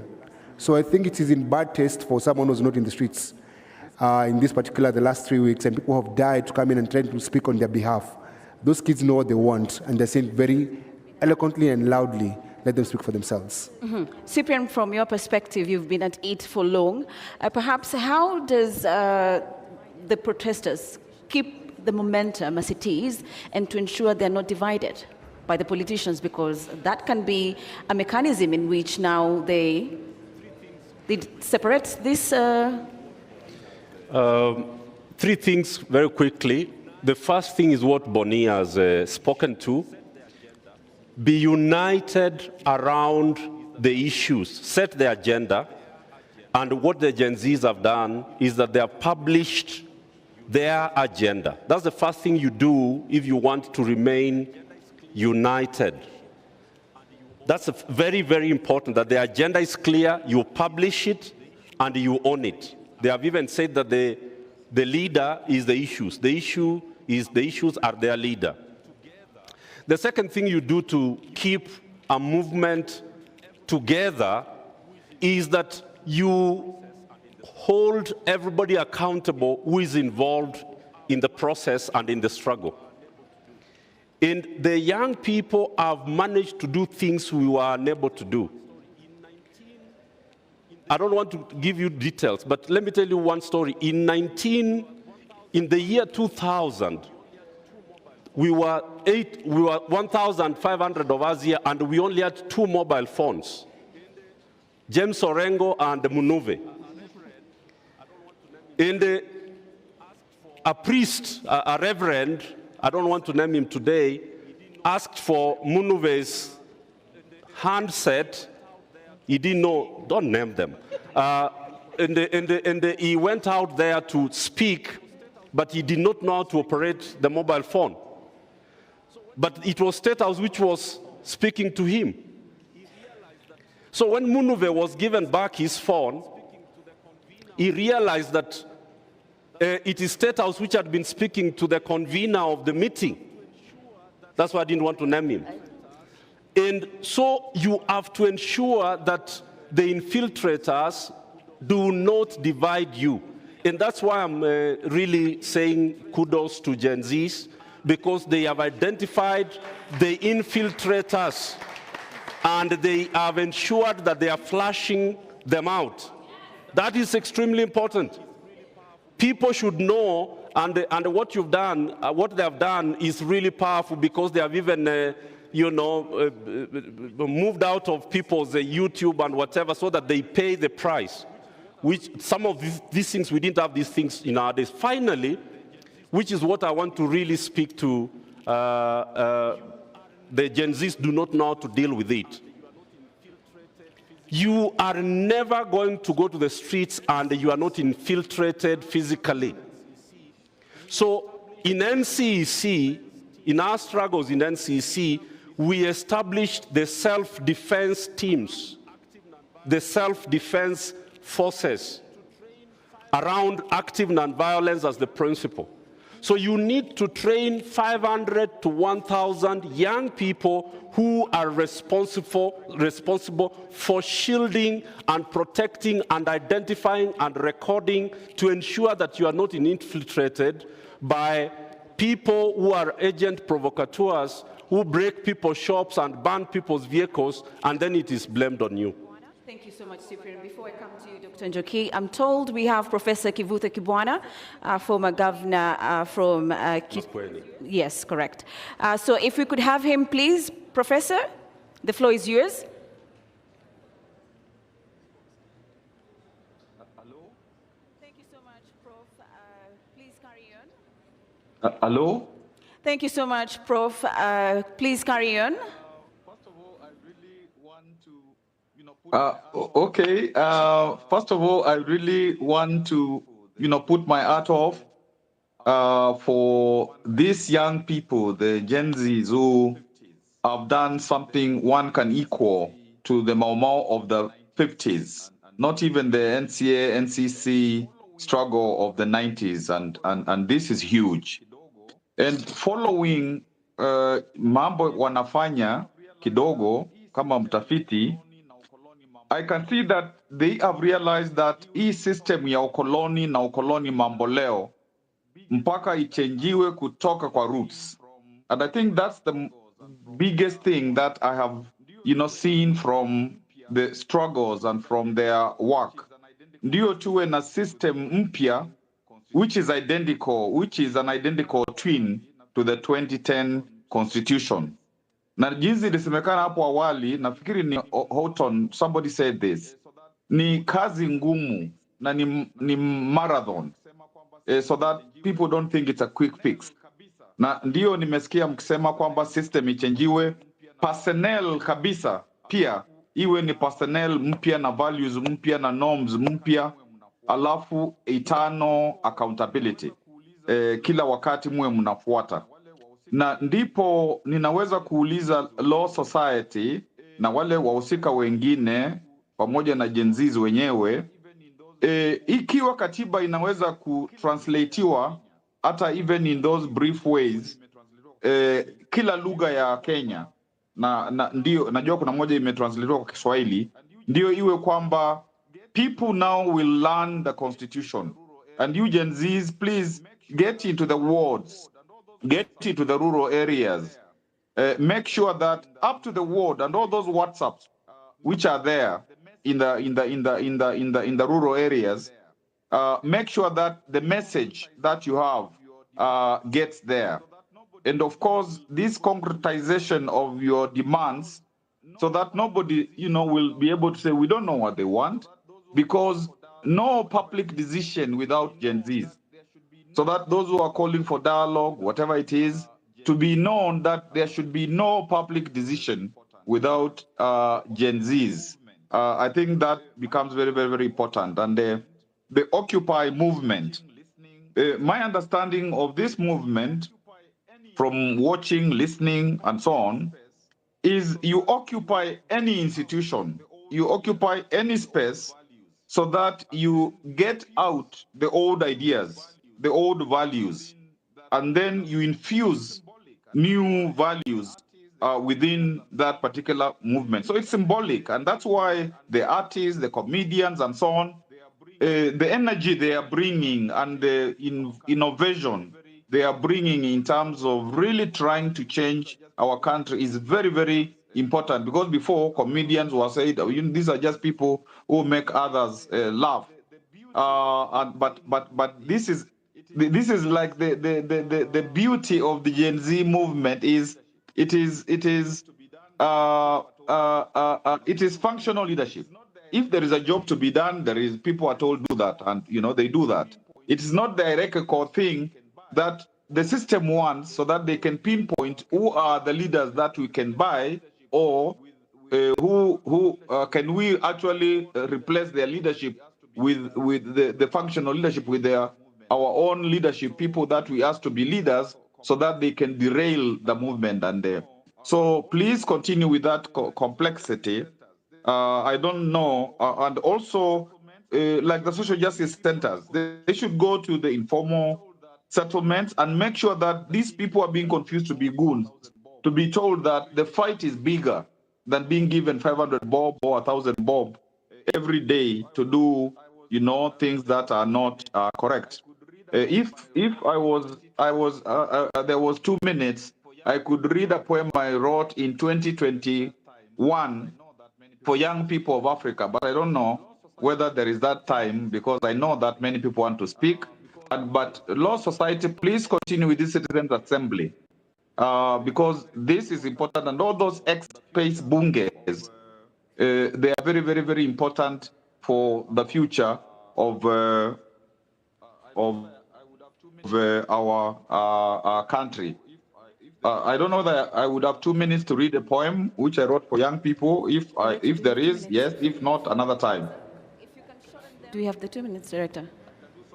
Please carry on, Professor. If you can shorten them. I can do so. Please do so, but if you can put it more tightly because of time.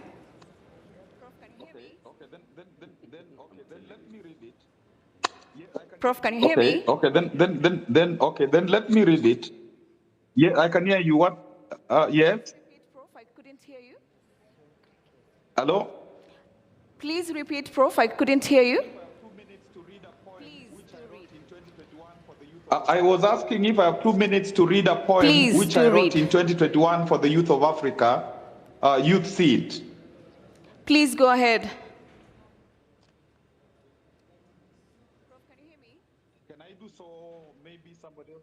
Yes, I can hear you now. Prof, can you hear me? Can I do so? Maybe somebody else. Yes, I can hear you now. Yes. Yes, you can do so, please, kindly. Okay. Youth Seed for the youth of Africa. If Africa is eclipsed by a dark continent, the sun to beam humankind's oasis of civilization is a swarming rays of youth. Some say Africa's youth is unschooled, restless, boisterous, uncouth, high voltage. However, young people are the eternal reservoir for nourishing Africa's modernity. If the continent and our youth fail to enact a symbiotically binding social contract, we have entombed Africa alive. How many generations must we miscarry before we can procreate seminal life? In traditional Africa, when fire died from the earth, a child was sent to her neighbors to borrow fire. Mother Africa, you must dispatch your youth corps to retrieve fire from society's ashes so as to illuminate and warm Azania. The youth's essence are energy, inspiration, vitality, creativity, resilience must never again be hijacked. Young persons must renounce the culture of youth for hire. Instead of degrading itself in wild orgies, youth must turn healer. Its spirit must soak Africa, become the miracle remedy of our cancers, union of Africa's body and soul. Youth must gather its talents. Youth must conserve its latent force. Youth must own itself. Youth must purify itself. Youth must organize. Youth must mobilize. The world is the youth to subdue. Youth must command the world. The tremor of young people's power, which will smash Africa's barren past, which will reassemble Africa's majesty, is rumbling. Listen, prepare, give way. Victory is as certain as sunshine. Africa must endearingly embrace our youth. Youth must draw Africa to its loving heart. Africa must palaver with our youth. Youth must make conversation with youth. Youth must dialogue with Africa and the world. Africa must befriend our youth. Youth must reinvent love. Youth must proclaim we must live love. Youth must transform itself worthy heir of Africa's struggle tradition during its pilgrimage to Africa's bosom. Africa's youth must open its eyes to survey the panorama of opportunity as it prepares to awaken the snoring, lethargic proverbial giant. Africa's renaissance is youth renaissance. Africa's youth, the future is here. The future is the present. The future is now. Just to finalize, because it's long, youth must birth our Africa. Always remember, sacrifice, pleasure, pain, blood, and joy are companions of every noble birth. Youth of Africa, your Africa is waiting. Don't keep our people slaves any longer. Unchain their mind. Let them be truly free at last. Africa and your youth, where is your redemption anthem? Thank you. Thank you so much, Professor. Let's give him a round of applause. Thank you so much for your perspectives there. Before we round up, I'd like to get closing remarks from Dr. Njoki, and then from Boni, and then Cyprian, and then Namwaya, correct. Do you think what the president has done is good enough in terms of ensuring there is accountability, even as he forms the next cabinet?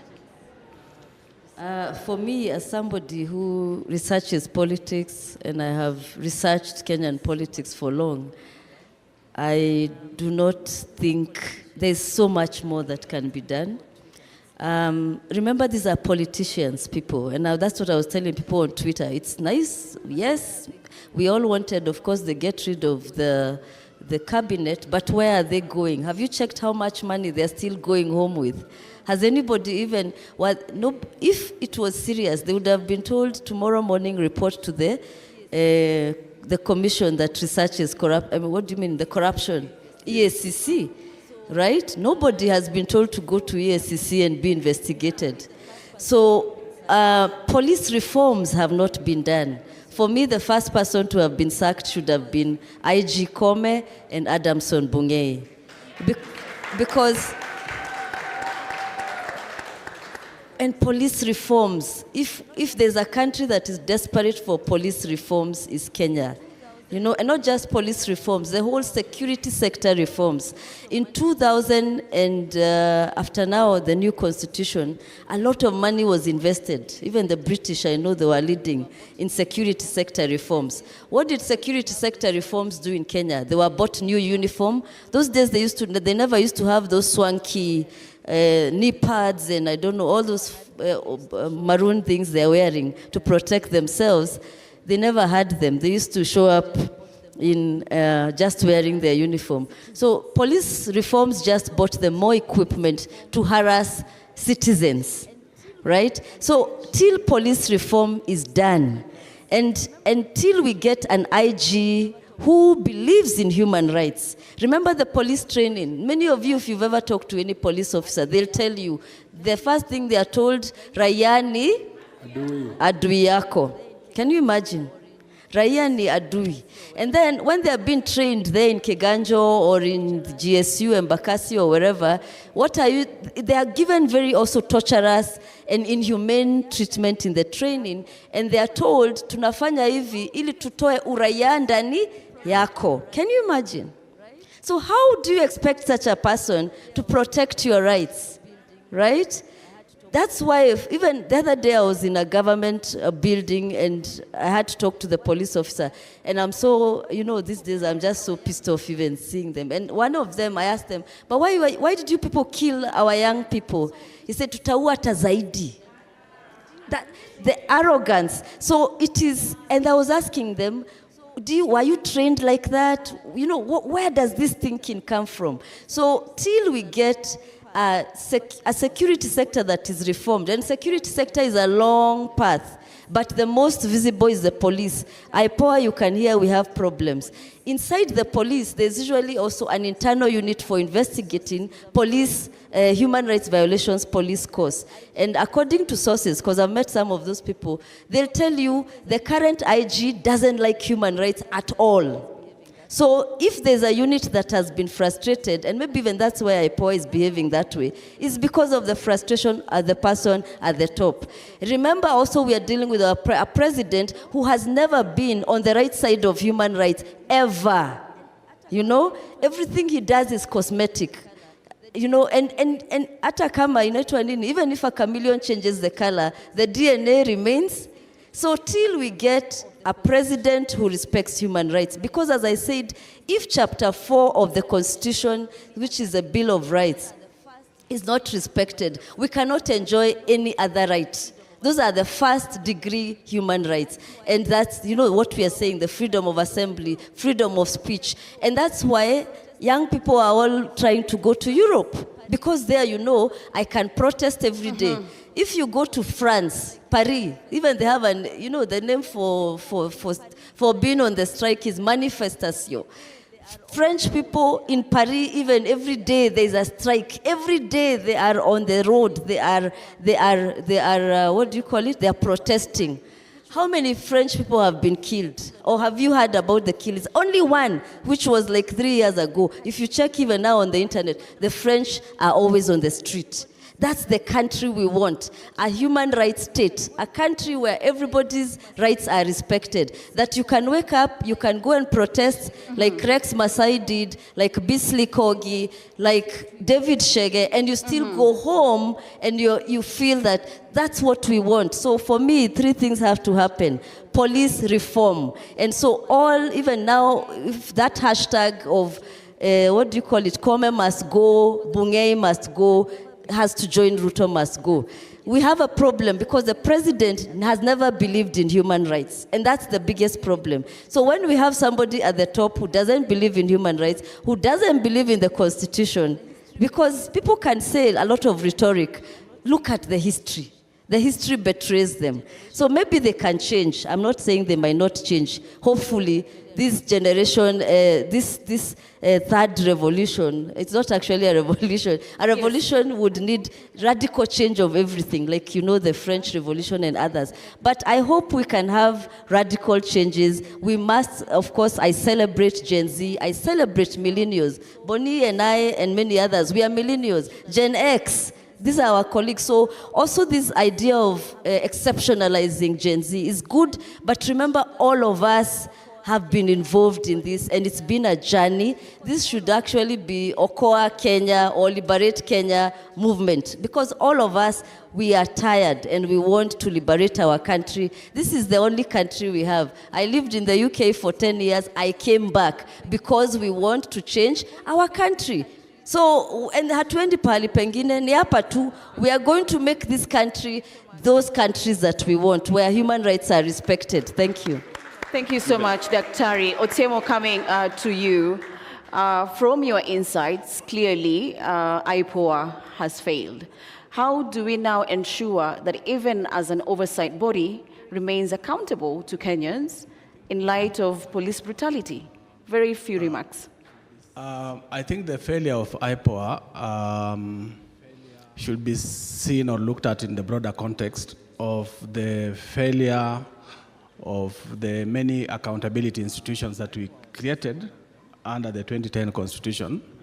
IPOA was just one of them, and IPOA was to do the actual investigation and prosecution. But there was also the National Police Service Commission, and I think internally there was the Internal Police Affairs Unit, and then there is the Kenya National Commission on Human Rights, which is supposed to, actually its decisions are usually supposed to be at the level of the High Court. They can hold public inquests and pass decisions. So the problem is that I think we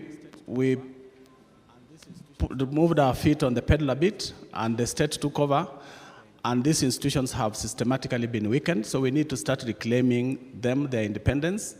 We need IPOA to work independently. We need the police to be able to be allowed to work independently without political interference. We need a National Police Service Commission to do what it was meant to do, because the law was changed and then they became something else. And we need all these institutions to be brought back to what they were initially supposed to be. Otherwise, without institutions working, look at Parliament, what's happening. It's just part of a deliberate attempt to weaken the institutions and recreate an imperial state that people fought up against in the 90s, in the 80s, in the 70s. Thank you. Thank you so much. Bonnie, as we wind up, what are your closing remarks? And possibly when we look at governance, of course, there are many arms of government that are there and other institutions. From the role of judiciary, we've not had them coming out and even commenting in terms of what has been happening. As you close, what would you want maybe the judiciary to be very keen on, especially given the police brutality and what we've been seeing? Wow. I don't think there's a police officer in jail for killing a peaceful protester.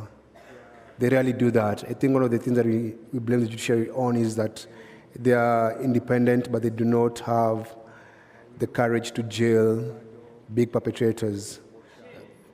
We look at Governor Obado and the case about Sharon that happened about 6-7 years ago. And a murder happened, but the man is still walking scot-free. And the same man has another case in court about corruption. So if the man is actually a repeat offender, he shouldn't even have bail. So you realize that sometimes the judiciary says you're innocent until proven guilty, right? But in this country, you're guilty until proven rich, because rich people do not get the same laws that apply to poor people. My closing remarks is actually that if we could get people to do their work that they're paid to do, Kenya would be very, very far. Whether it's Koome in her role as a Chief Justice and the magistrate under her, the people in the police service, the people who work for the executive. The problem we have is that this country is run by one person, that's the president, and he calls the shots. So you find that a body like Parliament is not independent. It's a rubber stamp for the executive. That's why when they passed the bill, they took it to State House to go, you passed your finance bill, it's here. And we need to teach those people who do that a lesson. The beauty of the past 3 weeks is because now we've taken back the power, we're going to set the rules and the tone on how they behave. So right now we're in control. So you can be able to say, these are expectations. I think the judiciary should be able to come and say, we're going to have, they actually have special courts on economic crimes. But can you have a case listened to and conclude within a year or 6 months? You have to realize the people who steal a lot of money are very powerful. Mm-hmm. And they learned something from Patney. Patney was able to buy the entire judiciary and the entire opposition when he stole Goldenberg. And by doing that, he made it easier for people who steal later on to steal enough to bribe everyone. I was just looking up about Anglo-Listen because of the killings in Mukuru, because Kenya doesn't have a proper forensic lab. But 22 years ago, would have bought one with Anglo-Listen money. Anglo-Listen money was stolen. The thieves were never convicted, but guess who was found guilty for defamation? John Githongo, the whistleblower. So you see how injustice the justice system is. So my prayer is, as we reform this country, we get men and women of integrity like our President Faith Odhiambo, who you can believe in and stand and say that if she's in that position, you're safe. And it's very, very important. So the Kenya we want, power. So the Kenya we want, as I conclude, I want the Kenya we want to have the Kenyans we want in that Kenya. Kenyans who believe in integrity and who stand up for their rights. We are standing up for our rights. May we never sit down, ever. Thank you so much, Bonnie. Cyprian, as you wind up, what are your closing remarks looking at issues to do with governance? Because it doesn't end with the president. It also trickled down to our counties. Thank you very much. I want to say that there are 4 things that the Gen Z Occupy movement wants changed in Kenya. They are saying that Kenya has lost trust in institutions, transparency has collapsed, and accountability. Number 3 is that discipline has gone, and finally respect has evaporated. Those are the 4 problems that the Gen Z movement and the Occupy movement has identified. They are not just about the presidency, but you've seen the occupation even of churches. Nobody's going to be spared. What do we do going forward? The sacking and the dissolution of the cabinet by President William Ruto is not enough. It is one of the 6 things that must be done. And just allow me to say what the 6 things are that Ruto must do before we can go back to the budget and the finance bill. The first thing was to sack cabinet. The second thing is that he must overhaul, change the leadership of parliament. There's even a court case I've seen to dissolve parliament because it is not constitutionally constituted. Number 3 is that we, and I hope Faith can hear me on this, Faith, we must establish a judicial commission of inquiry that tells us what happened during the peaceful protests. Who killed the protesters? Who burned police vehicles? Who torched the county government offices from Embu to Nairobi to Kikuyu assemblies all over the country? A judicial commission of inquiry is a must. Number 4 is that all the security chiefs, Koome, Bungei, but we are not talking about the Director General of DCI. That is the man who's killing our people. That's the man who is abducting our people, Amin. Why are people not talking about Amin? You were at Amin's office, he told you that he is not the one abducting, but he does not know who's abducting. So he must, that's number 4, and it's extremely important. Number 5 is that the military must be removed from the streets by going back to parliament and rescinding the instrument that brought them to the street. Number 6 is that we must be allowed to recall all the members of parliament who said yes. They must be recalled. They must be recalled. After we do those 6 things, the list of 14 irreducible minimums will kick in. Number 1 is that CDF must go. We are saying that we must close down all the offices that are chewing up our money. The Appropriations Act, the budget which Ruto passed into law, must be completely dissolved. We have rejected the finance bill, but we allowed him to pass his appropriations. So he is not worried. He has money and he has been allowed to spend. So he's not having problems. We must deal with the Appropriations Act. So going forward, the pressure must not be reduced. The pressure must be increased until everything is achieved that is on the list of the things that Ruto must do. Thank you so much. Thank you so much, my panelists. Unfortunately, we've run out of time. There is another set of panel. And Minocha has kept saying women. So many women, during the first week of the riots, you saw how many women came out, and young women, and it's sad that they've gone behind so in many revolutions or springs, after a revolution, women are put behind and then men lead. So we must not allow that. There's some discussion I'm seeing on Twitter, let's get rid of women reps. We have a quality problem for men and for women. It's not unique to women, right? We have a serious quality problem. Of course, if most of the KK members of parliament, it was business partners, people who invested in KK, even I'm sure some of the Azimio, but KK is where we have really problematic members of parliament.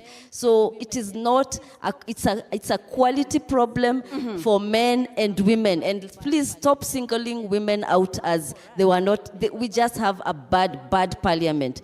And it is now for us, many of us, don't forget, run for politics. Politics, if it's 2027 or it's after we recall them, don't just sit there. as you do the activism, you also register yourself, get into we need a political party of this movement. Because without that, those are the instruments of getting into power. We will just be talking and then we will. So we need all these activists, and let's own that activism and take that. Can you imagine if we all went into government? We would change everything. So the pressure must not stop. That's what I would like to say. A round of applause. Thank you so much for sharing your insights there. Asante sana. Thank you so much. DJ, as we transit, a little bit of music. I'm being told we are getting into another round with a list of panelists as well. So you can leave the stage. Thank you so much. We have Tess Wavinya from... Yeah. On this round, we have Tess Wavinya from LSK Council. On this round, we have Tess Wavinya from LSK Council. Please take the stage.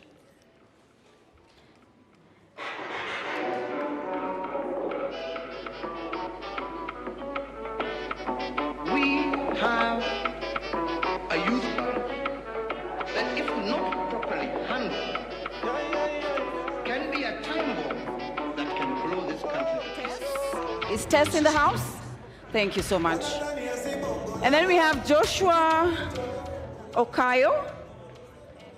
He is one of the victims that were abducted, and he is a student leader from Kenya School of Law. Please take a seat. To make the conversations more interesting, we have Commissioner Fatima Mohammed from IPOR. Thank you, ma'am. Please.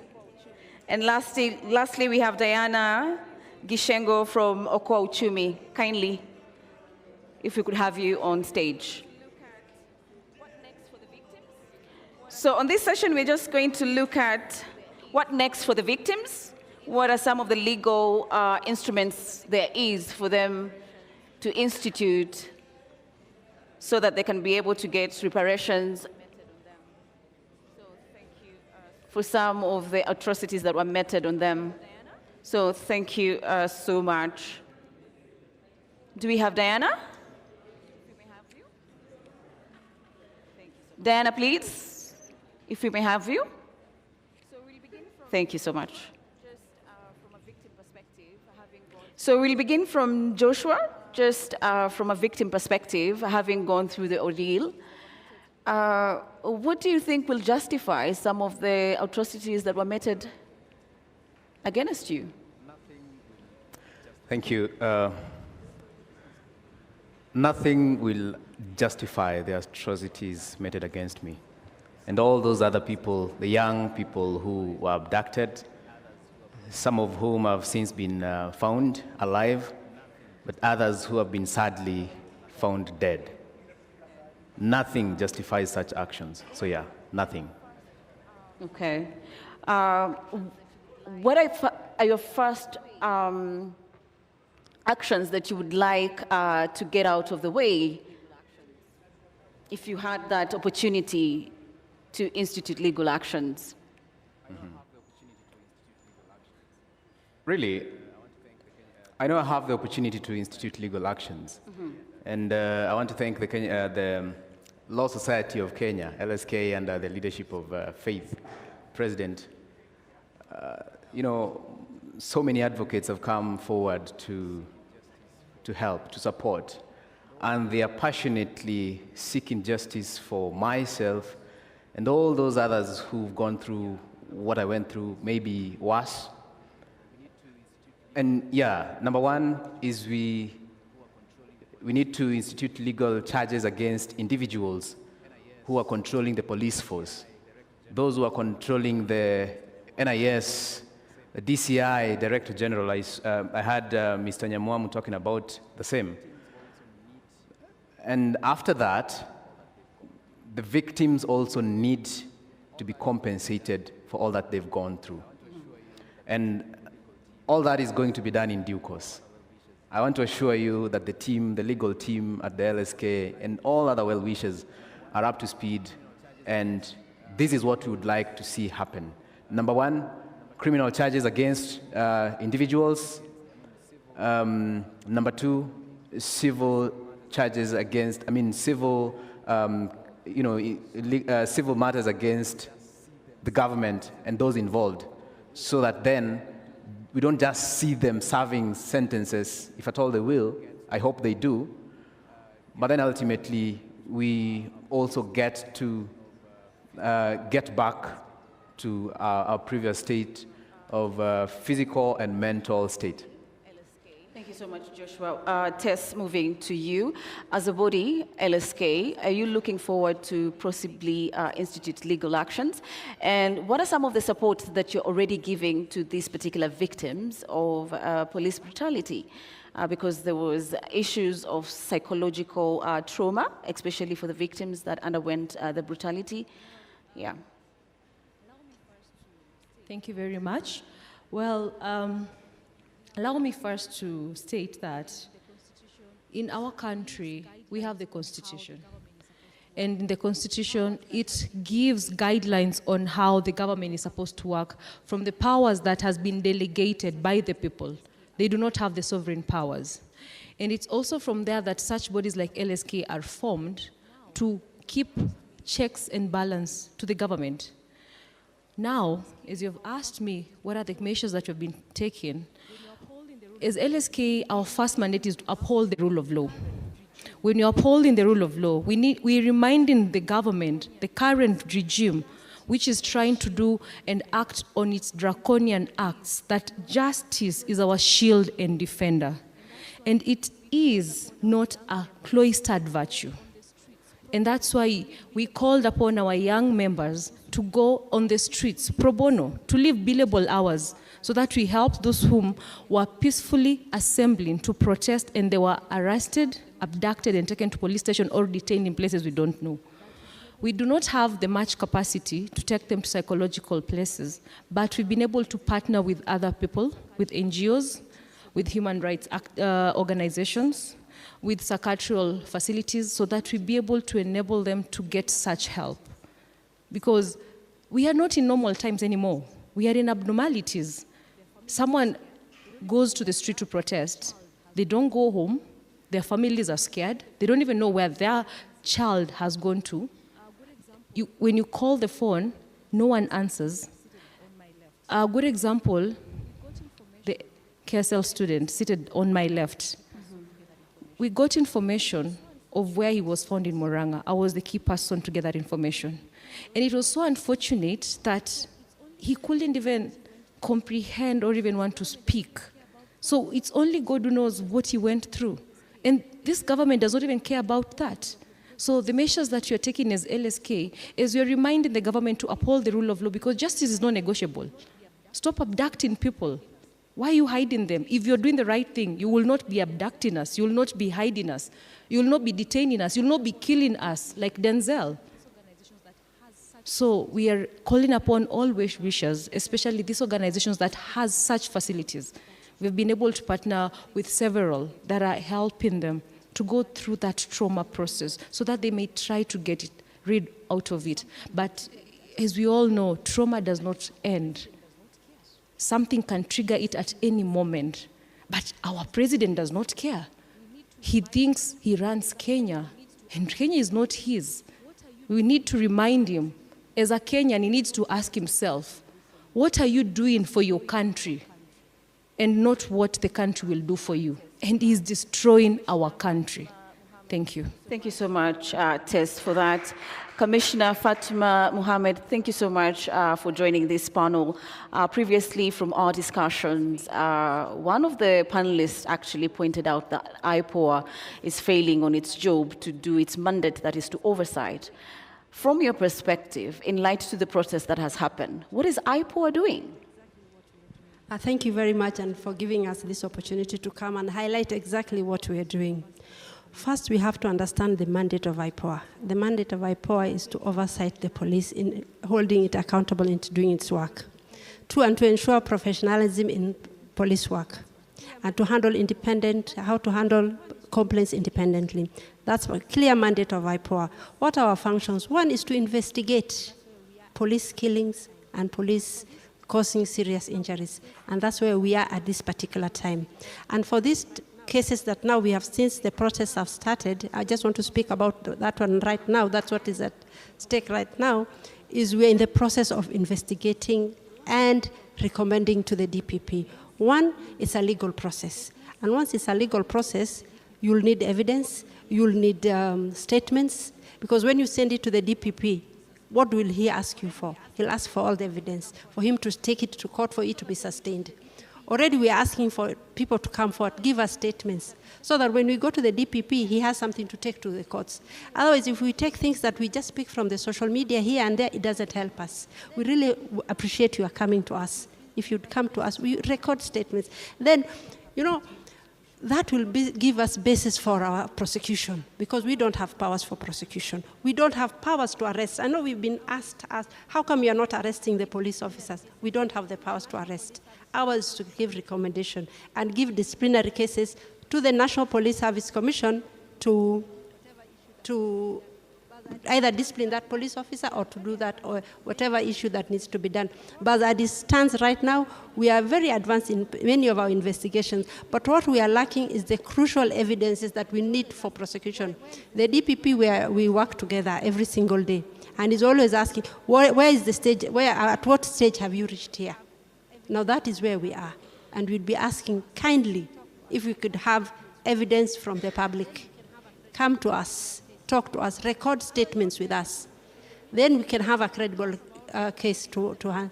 Otherwise, what we are getting, social media from here and there, we go out of our own motion, because we have the powers out of our own motion to go out and investigate and call upon you, come, this is what you have said, get it done, let's do this, let's do that. It's not able to happen. So with the basis of that, we are not able to move forward.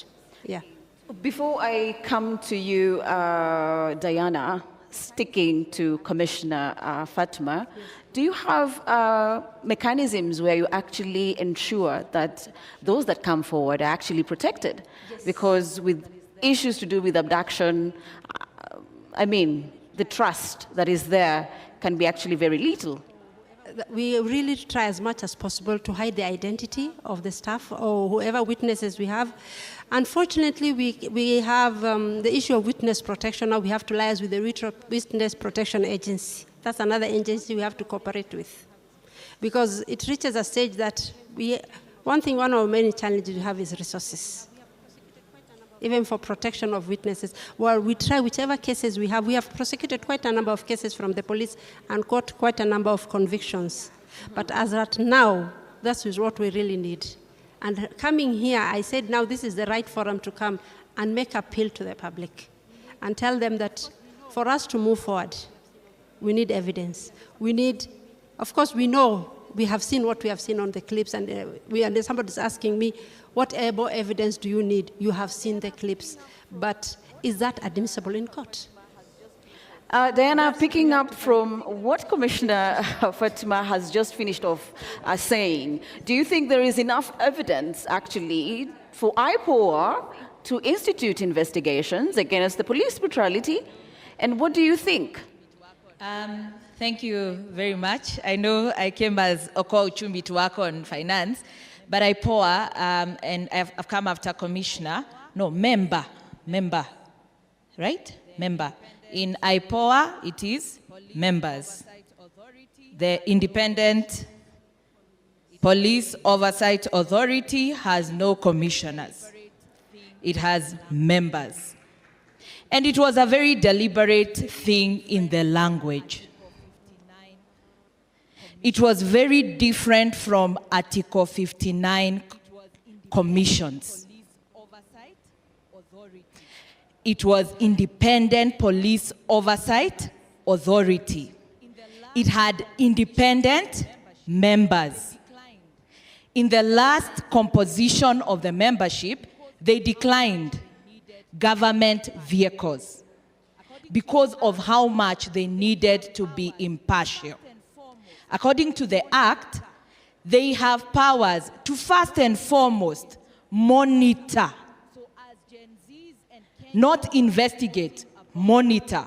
So as Gen Zs and Kenyans are reporting about incidences of police brutality, IPOA has a legal mandate to monitor. We ought to have seen their statements before anybody else. They have full powers to investigate and move straight into a judicial inquest. Where is the inquest so far? Bodies are lying in mortuaries with police bullets. What else do you need? What else do you need?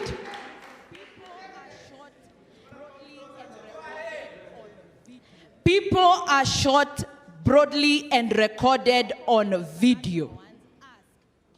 Journalists, local and international ones, ask, give us the video. They are given. IPOA, what do you want? Aren't you complacent in this particular situation? I think at this particular moment, not just IPOA, all independent bodies must know they act on behalf of the people, not the president. The hesitation we are seeing is because of the co-option of IPOA by the executive. Trying to please NPS. You do not refer cases to NPS. You make final recommendations. Come to us to help you. We the people. You have seen we are powerful. To help you enforce your findings. I wish IPOA was here in the morning when we had narrations of people who can't sleep because they were tortured, leave alone the ones who are dead. We are here speaking, we don't know whether we'll be tortured again. Even within the police service, they are willing to speak because they are our children. There are very many people who are looking for their children. Bodies have been found in Mukuru. These are trends. By the time the president says there are no extrajudicial execution, we expect IPOA to give us trends. Pole Mami, and we hear you. I hope those tears, IPOA, you use our taxes. It must change. Thank you so much, Diana. Coming on from a law perspective, you want to respond? Yeah, thank you, Diana. I mean, I understand and I feel the pain. True. But what we need is, you have said it here, come to our offices. Let's record these things in our offices. Let's do it in the legal manner. We cannot prosecute in the public prosecution, you know, in the public space. We need it done in the right manner. And that's the only way. Diana, and I feel what you're telling us completely. Come to our offices. Let's work together like that. Let's have even witness protecting in all our ways how we can handle this matter. We feel the pain, and we know no one is immune in this process. Today I'm in IPOA, tomorrow I am not. Our children are all outside there, all of them. So we cannot say this is one issue that we can ignore. We cannot. We need help. We need all kind of evidence that we can have, so we can push this issue forward. We are all together in this. There's no way that I'm saying that it doesn't happen to anybody. It's all of us inside this thing. And nobody is going to say that we are safe from it. So what we really need, let's come together, let's work together, let's push this agenda forward. We have shortage of resources in our IPOA. We are overstretched. We cannot be in every sector, but if we partner with social justice centers, if we justice with everything else, we'll be able to move forward. Yeah. Thank you so much, Commissioner Fatma. Coming back to Tess, if I may have your attention, Diana mentioned an inquest, and there is the issue of reparations. Is it enough for people that were tortured and even experienced the impact and the effect of the protest to get justice? Is it enough? Thank you very much. It is not enough because it is not being done. If I may retaliate, the mission of IPOA to conduct impartial and independent investigations, inspections, audits, and monitoring of the National Police Service to prevent impunity and enhance professionalism in the interest of the public. We the people, the sovereign of this country is we the people. When that inquest was supposed to be done, they are not doing it. They are telling us to go to their offices. We are in an era of social media. We are not in 1972, where when someone is brutally killed, abducted by the police, it cannot be seen out there. Bodies are being found everywhere. Today, bodies have been found at Mukurwa. Are they investigating? Are they acting suo moto? Yet it is an independent body that can act suo moto to process those inquests. Are they doing that? She's saying that they don't have the budget. Have they come to the Mwananchi to tell us that? Are they waiting that when we need them, it's when they come and tell us that failure? Why are they not doing what they're supposed to do? It is not enough until it is done. Thank you so much. Joshua, coming to you, you are a victim. What support do you need, not only you, but also from your family, because they experience the whole ordeal even as you get abducted? What do you think are the initial supports that you need, you and your immediate family members? Thank you. I think before I get to the question as to what support I need, myself as an individual and the family, let me speak to this issue just a little bit. A few days before we got to Thursday, the second biggest protest, so many MPs in Parliament were saying that these are photoshopped, photos have been photoshopped, and these are not real figures, these are not real protesters. These are just, young people young children. They were actually calling us kids from middle-class families who, with Uber and iPhones and everything. Until they saw the real deal on Tuesday, the 25th of June. So there's that illusion at IPOA. They're still imagining that these abductions are not real. They're still imagining that, these people go missing and then they are found dead or some found tortured. These are just jokes, all right? Even with the bullets in people's bodies, they still think this is a joke. Or they think there's a special group of people somewhere that are not the police or that are not being, patronized by the government that are doing these killings. So the IPOA live or they are working, I don't know whether they're working really, under an illusion that these are false abductions, these are false killings, and probably I think in their heads they think no one has been killed so far by the police. Because they want the victims, all right, to present evidence. They want the victims to come and report. How can a dead person come and report at IPOA? How can a dead person actually come to you to report? Today I've seen they've given about 14 names. I've seen the post they made about 14 names calling us to, I think I was one of them, to go and report at IPOA. Did you even mind that maybe some of us are not walking? I remember the first day I could not walk. When I was picked, I could not walk. I could not speak. All right? Or are you going to wait until all of us are fine, can speak, can walk, so that you start when everything is all cool and now you can hide behind all that calmness? I think it's time we just call them out. And all of them should go out, should go home. Now, as to the support, and I don't want to speak just for myself. I am very alive to the fact that most of the abductees have not come out to speak, which I understand. I also have a right. I should have been resting somewhere on the bed and trying to, to heal. Right now, someone is hugging me here, and someone can't hug you because your body is not yours. But I'm coming out because I know if no one is going to speak to this issue, then we shall be sanitizing the government by our inactions. So then it is just important that we speak. That is why some of us are coming out to speak. Not that we are okay, not that we are fine, not that we are fully healed. We are not.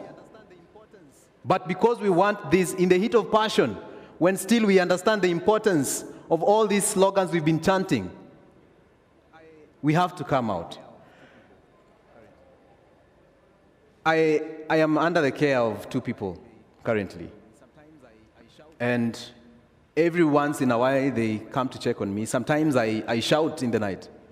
Something I've never done before. I don't know whether I used to do, but people who used to be close to me never told me that I used to shout in the night. The very first day when I slept, well, I couldn't catch sleep, but when I went to sleep, I fought someone who was sleeping next to me. Just woke up and fought. I didn't know this was happening. They reported to me the following day. I've had serious issues of sleeping. Sometimes I just zone out. All right? So, number one is we need to be supported psychosocially. We need to,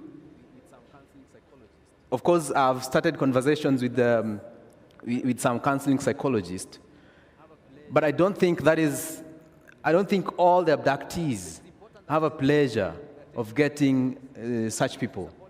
So it is important that this is brought to the attention of everyone else, that we need to be supported by counselors, counseling psychologists, psychiatrists, and everyone else who can support us mentally. Those of us who've incurred charges in hospitals, I remember the first day when I went to the hospital, we had some charges that we incurred. And afterwards, I've been going to the hospital. I've gone to the hospital like 4 times now. Every time going for reviews, every time going for checkup. And my left arm is still not functioning. Why? Because I don't know really why, but they can't find what's up with my arm, especially the upper part of my left arm. So such things, you don't really know what's happening. Maybe we are going to the hospitals where they can't get to know what's up. If we could just afford to go to a better hospital, all right, where such things can be checked, where such scans can be taken, so that we get to understand what's happening. Some of these people will be coming forward, and you may think they are okay, they are walking, they are okay. But deep down in their bodies, they have some injuries that they cannot show you. Also, I think it's just in order that the mental torture that we've gone through, and this is not a burden I'm going to put to the general public. This is a burden I'm going to put to those who are behind the abductions and killings. May we be compensated. Thank you, Joshua. Diana, coming to you, one of the things that I picked from Joshua is the fact that a lot of the victims are yet to come out and share their experience. And it's my belief, one of the many ways in which people begin to actually comprehend what happened to them and even begin maybe the process of healing is actually by talking. As an organization, and even as you join in the conversation, how do you think we can be able to bring out the victims to actually now share their own first account just as a way of getting that healing?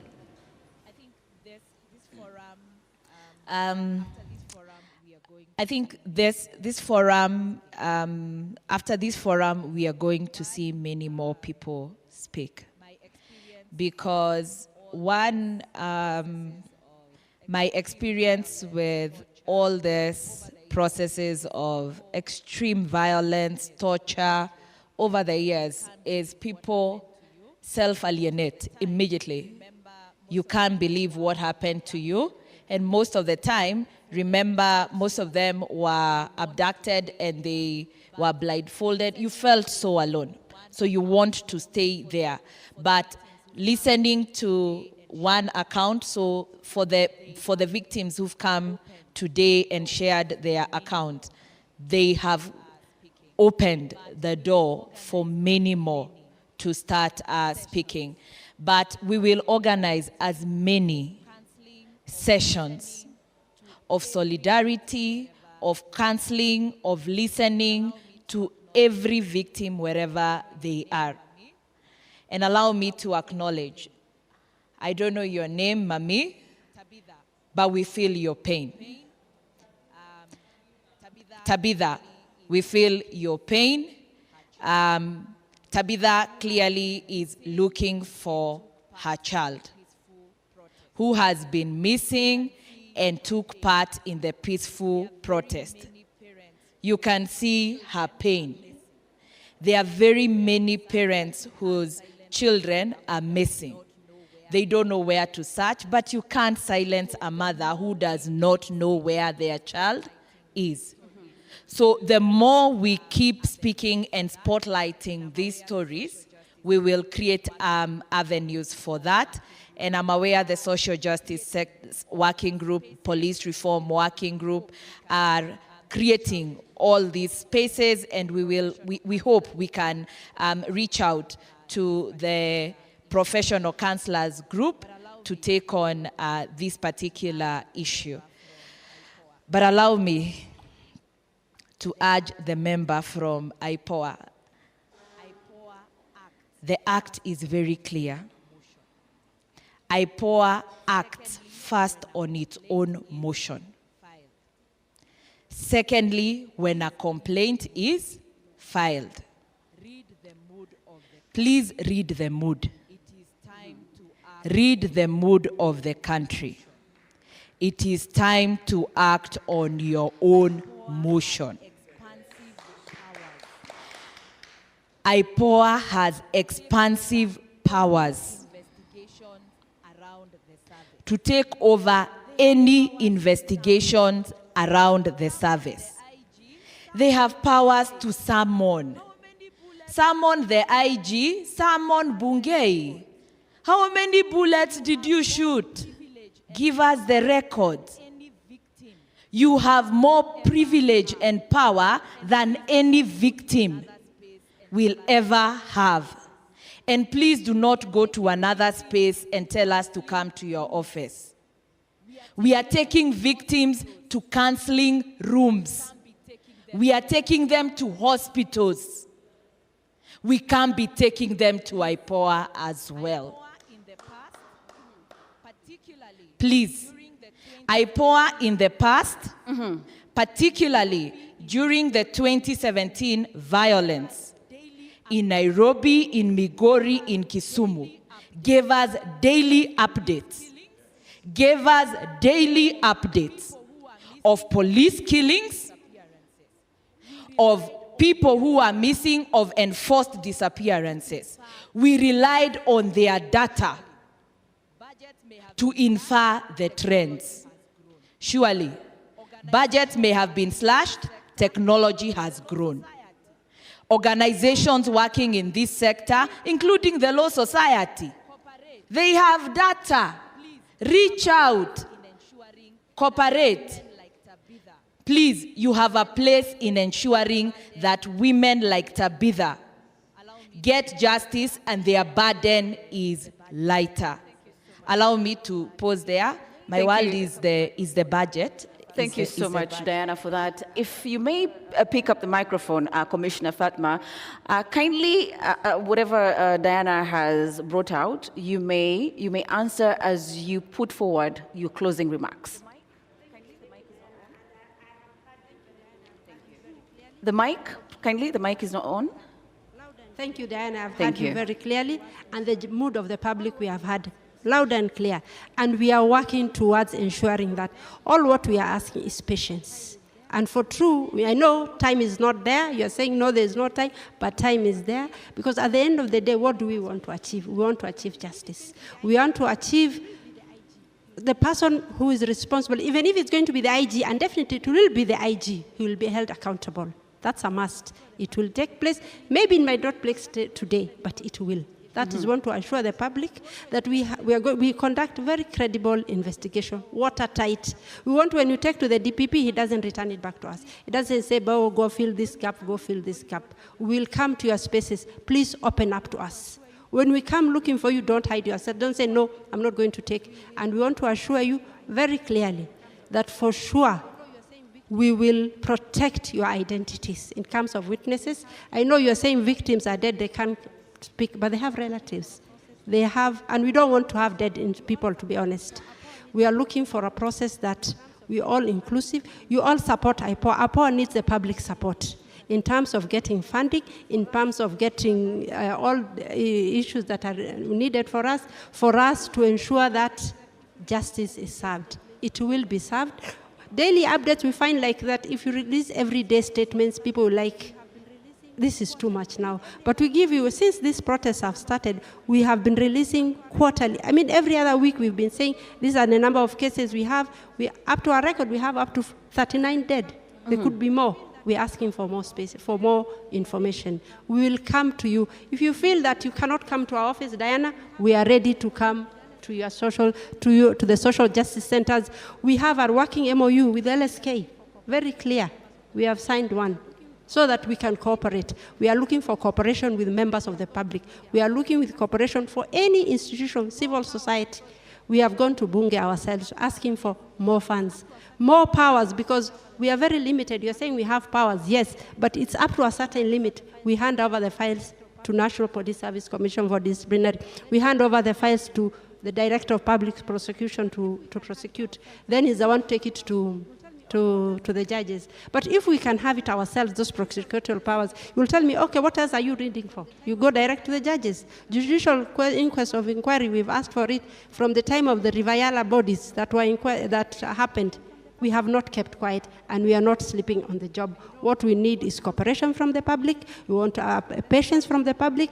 I know you'd want answers immediately. You want us to arrest so-and-so. We have no powers to arrest, but we are asking for every information. We write to the IG on a daily basis to ask to give us, like when we are monitoring, when we say we monitor police operations, we monitor and investigate police operations. And when you investigate, you monitor the operations, you ask them to give us the deployment. Who was on that street? Who was on the deployment for the officers that were taking in that process on that day? So those are the things we are looking for. Here we're asking to come to us. We also have a psychosocial support system that can help, because we all need it ourselves. Even hearing from you now, myself, I think I also need counseling, because it's too much to bear. And we're all in this together. I'm sure today when we go home, we'll all feel and say, and you're not alone. You are all in this together. So that's my closing remarks. Thank you so much, Fatma, Commissioner Fatma. As you take up the mic, Tess, kindly give us your closing remarks, and picking off from what Commissioner has said, they're looking for cooperation, they're looking for information. Thank you very much. In the public eye, the last time we had faith in IPOA, as she has mentioned, was 2017 and 2018. If IPOA wants to redeem itself, she is saying that they give us weekly updates. Why don't you give us daily updates? These killings are being done every day. These abductions are happening hour per hour, not weekly. If you want to redeem your image to the public, remember you are acting on behalf of the public from the delegated power we gave you as we the people. Give us those daily updates. We do not wish to see updates tomorrow on Twitter, the IPOA Twitter handle saying we could not trace Ogunda to record a statement. You can find Ogunda. You can find those abductees. Yes, we do have an MOU with LSK, but have they written to us to help them to get the information on the ground? No. So if IPOA wants to redeem itself, please take up the mantle.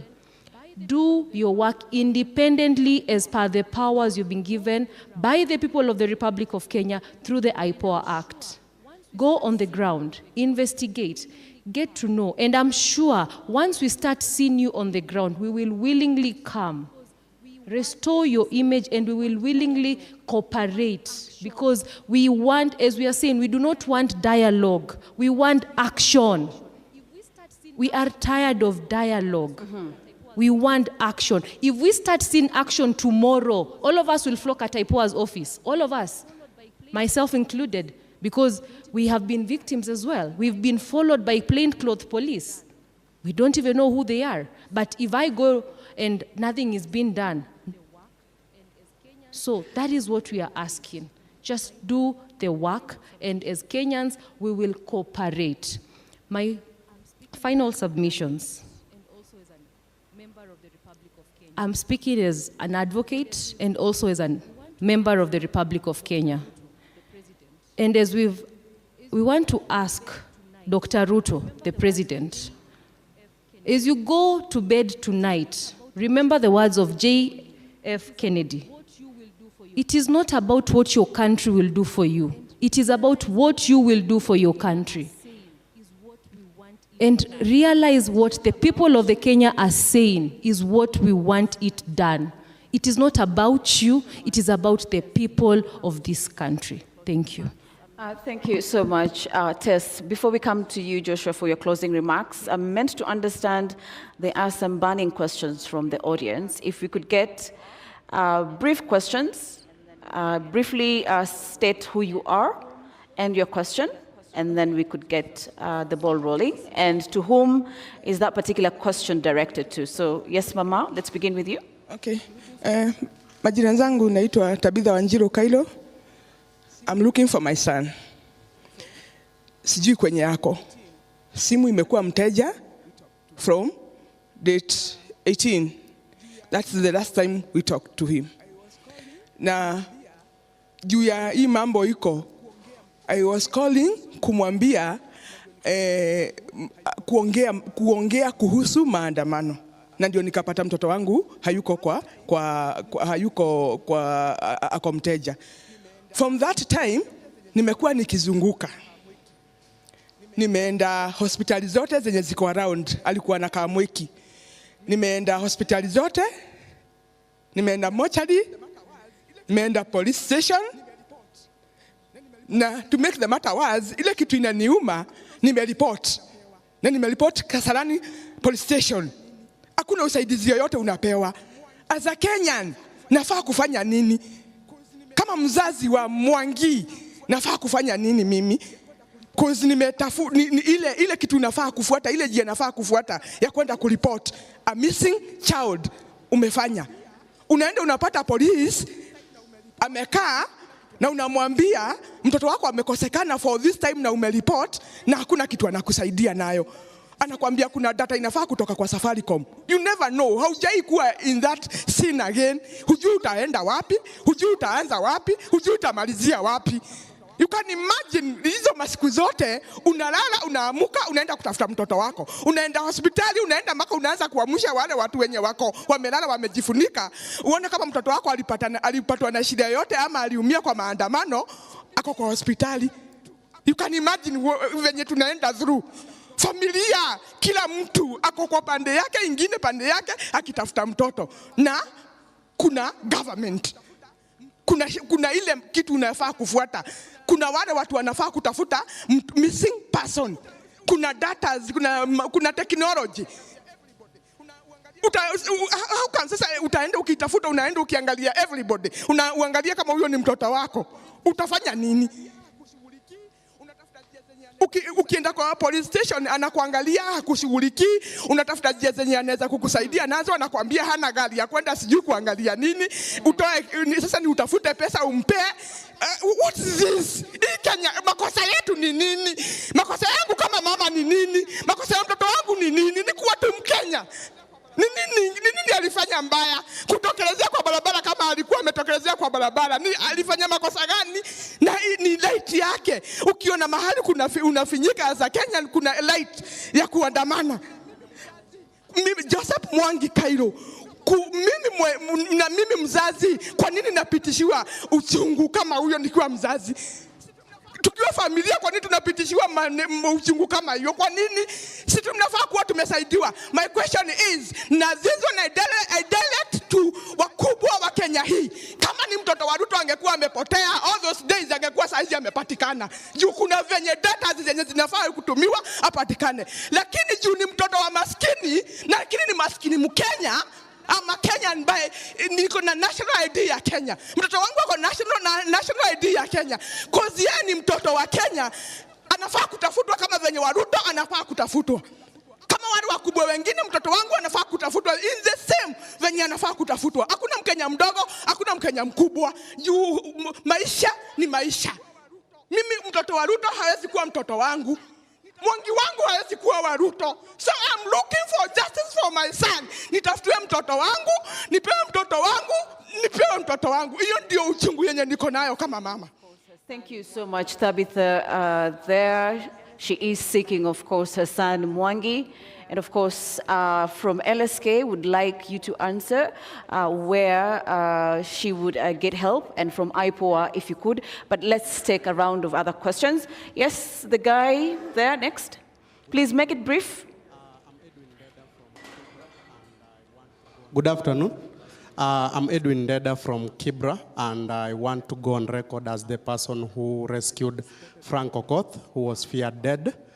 And I participated in the demos as a person with disabilities for reasons known to me.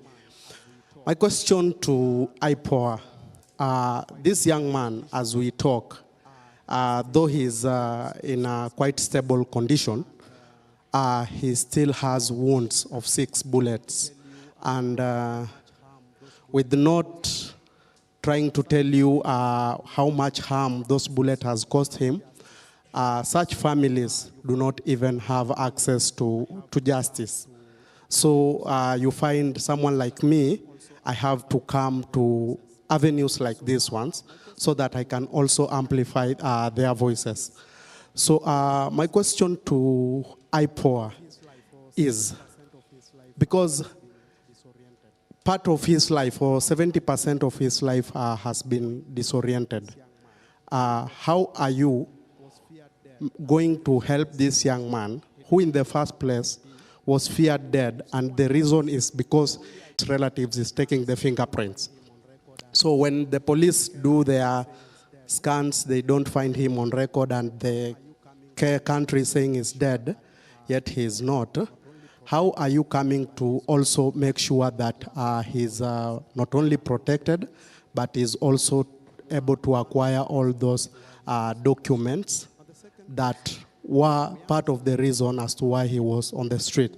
On the second question, we understand that there are people who either helped other demonstrators to go to the streets against their own wish, because there were 2 occasions. Some people were participating on demos online. Others went to the street. But there were those ones who did not want to go. But because he's a young man, a form ndo imetokea, haezi acha form. So how are we going to hold those people accountable? Thank you. Thank you so much. Let's take one more burning. I want a lady, if there is a lady in the room. A lady. Okay, let me get the guy to the front here.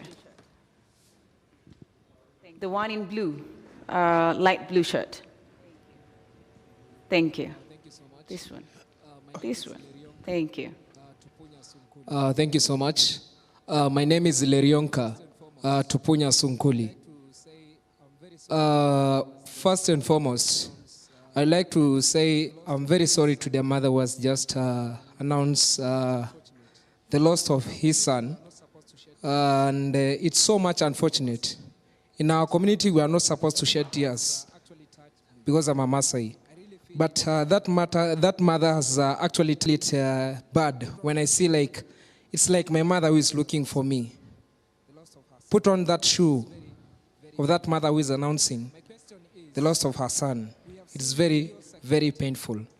My question is, we have seen videos circulating, and I've attended all the demos of the killing of this Rex Masai. And the police have been masked out by the public, including the girlfriend, including his sons, the photos. But nothing has happened up to now.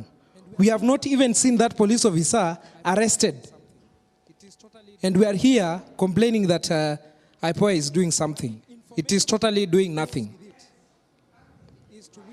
My information that I'll close with it is to William Ruto. Take this information to the bank. We are waiting for you. God is also waiting for you. God is also waiting for you and watching for you.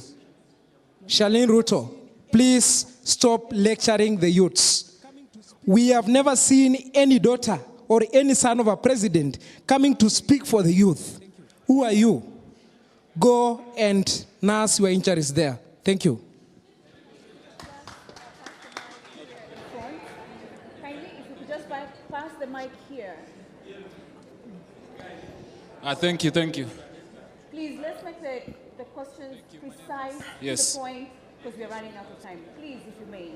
Thank you. My name is Isaac. My question goes to the madam from IPOA. There are photos, videos circulating online. I believe you have seen them. As per now, how many police officers have been prosecuted?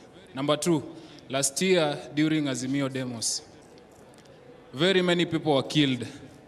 The issues were reported to IPOA. Even photo evidences were there. As per now, 1 year later, how many police officers are in court answering for killings of innocent protesters? And are we expecting any action anytime soon as per concerning people that were killed in the recent demos? If not, when are you guys from IPOA resigning, going home, so that we can disband that IPOA, we create a system that functions? Thank you. Anguka nayo. Please, let's ensure that your questions are very brief because of time. Kindly, the lady. And then we will close at that point. Thank you. Good afternoon. My name is Ruth Ambogo, and mine is just to make a very brief statement. I happen to be one of the people who have been actively taking care of the people, some of the victims who went through whatever they went through during these demonstrations. And from my observation, all I would say is that these people need the support of the community. You know, sometimes what happens is that when someone, for instance, is abducted and found, people now go quiet and think that all is well. These people need beyond telling them pole. These people need you to act beyond asking them questions about what they went through. They need your support. They need your presence. Some of them need you to physically come and sit with them and just, you know, spend some time with them. So if you hear or know of any of your friends, close friends, distant friends, who have gone through these horrendous experiences, find some time, look for them, but most importantly, do not bombard them with questions about what they went through. At their own time, they will tell you, and in their own fashion, they will explain to you what they've been through, but that support is very necessary. And the support should go beyond psychological support. Some of them need financial support. Some of them need to relocate from where they currently, or where they used to live, because they are not safe where they used to live. I hope you guys get me, right? And I'll donate 30 seconds to the LSK member to ask a question. Because we're running out of time, I would like Commissioner to answer kindly. Let me throw in just 1 second question. I want the Commissioner to give us an update. They are saying they have confirmed 39 people were killed. Were they involved in the pathologist? Have they recovered the pathologist report, ballistic report to know where the guns came from, where the bullets came from? Those are the things we want to know so that we're able to know who are the guys we are going after. So they're not just stories of action. And so we want to know what have you done with the data. Thank you. Thank you so much. So please, Commissioner Fatma, if you could, a lot of the questions were directed to you. The first one from Mama Mwangi, if you could, as IPOA, as an oversight authority, how can you help her to find his son? And then there was another one that was directed to you from a gentleman that was seated in the middle. There's a guy that has lost much of his ability to do anything, 70%. How do you ensure of his safety even as he continues to give information to IPOA? And what are some of the financial support from your organization that you can be able to accord the guy? And then the other question that came from the other end is, what are some of the cases as IPOA has instituted so far, and how many police are behind bars? Thank you very much. Mama, I feel you. As a mother, I know what you're going through. And I just want to assure you that we'll work together. We'll see how best it is that we can help you. so that you can also get your missing son.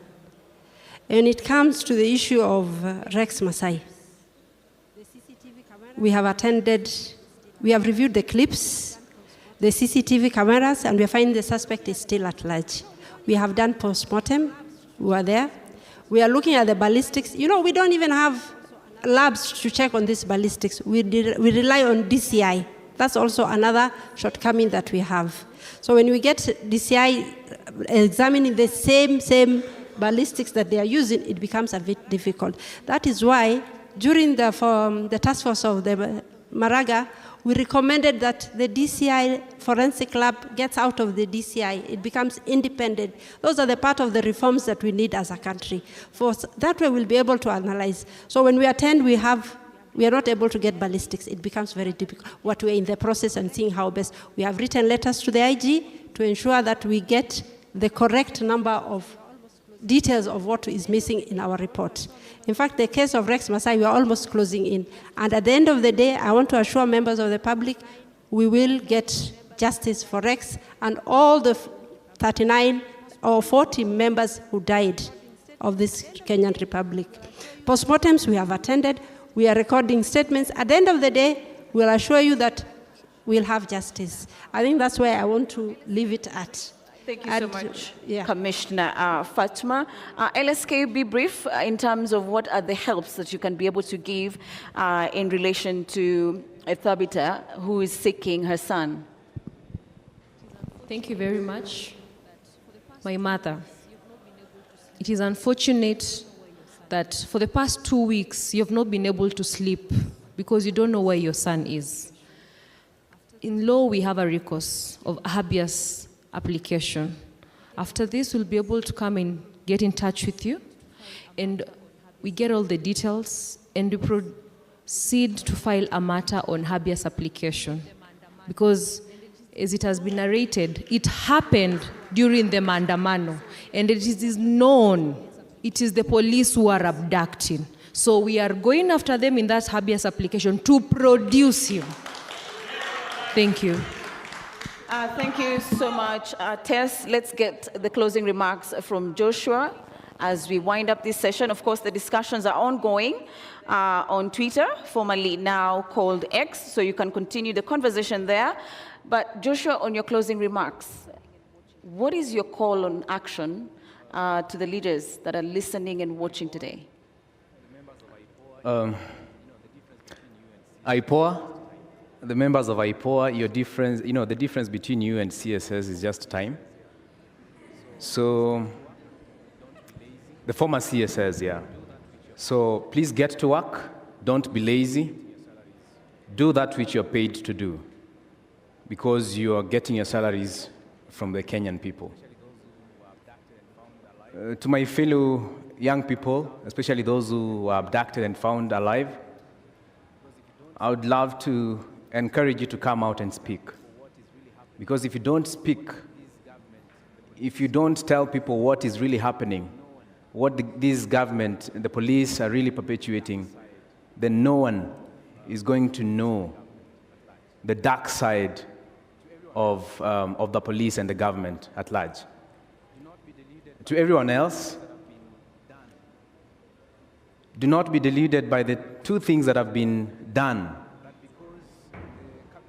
Do not be cheated that because the cabinet secretaries have been dismissed, that because the Finance Bill 2024 was dropped or rejected, then someone is meaning well for you.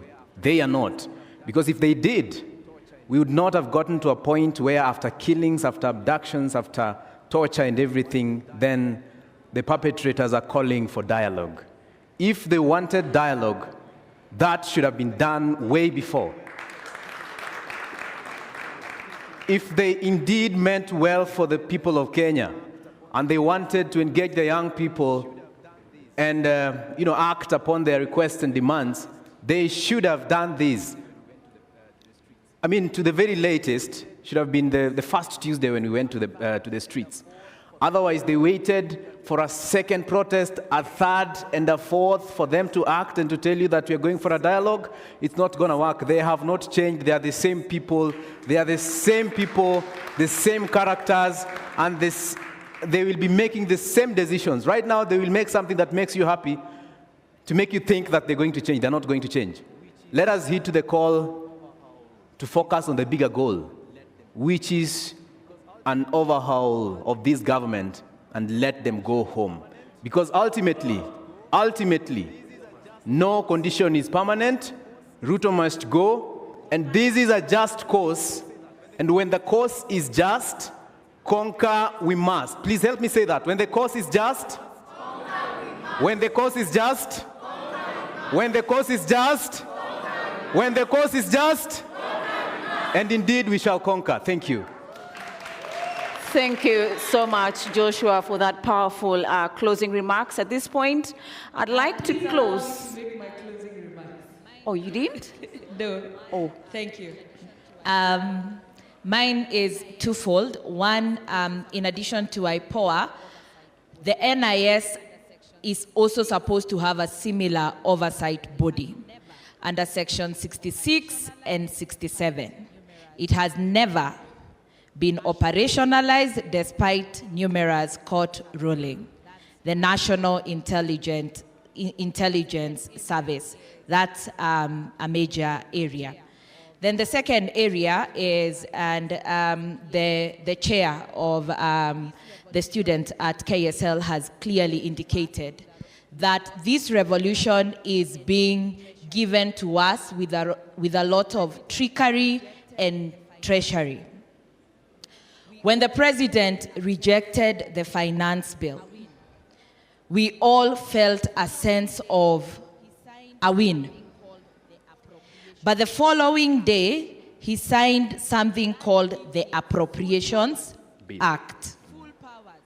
That gives him full powers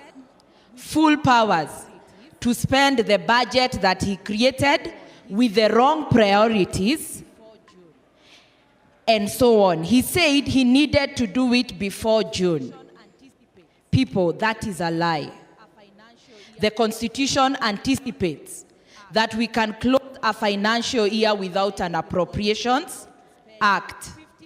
And thereafter, the government will only be allowed to spend 50% until a proper Appropriations Act has been passed. He has said he will amend it using a supplementary budget. Supplementary budget is for additions, not for deletions. Please, let us demand a new budget that has the people's priorities. Otherwise, he still has all the money to continue violating us. Thank you. Thank you so much, Diana, for those closing remarks.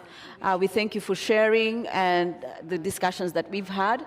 And we wish you well, Joshua, even as you seek justice for what was meted against you. So at this point, I'd like to invite the LSK president, Faith Odhiambo, to come and give her closing remarks. Thank you so much.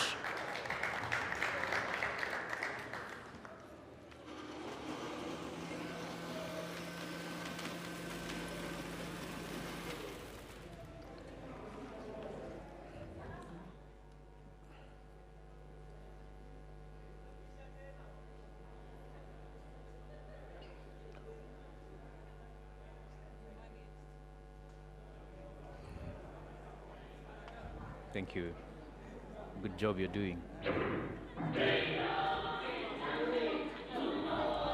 are you?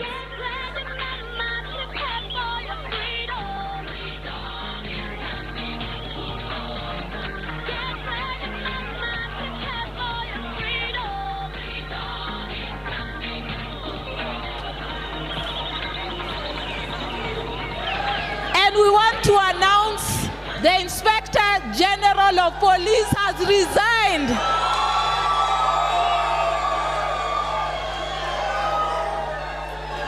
People's power, people's power.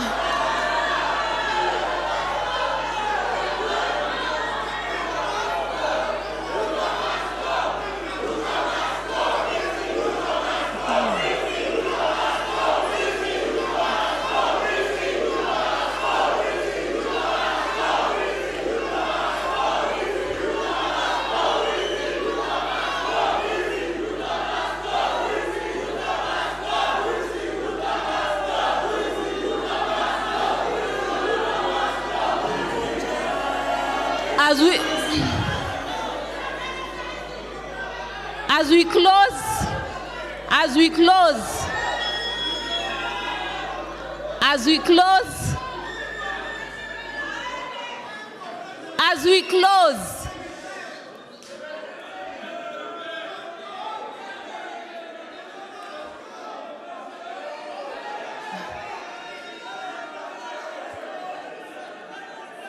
we close, give me 2 minutes, 2 minutes, 2 minutes.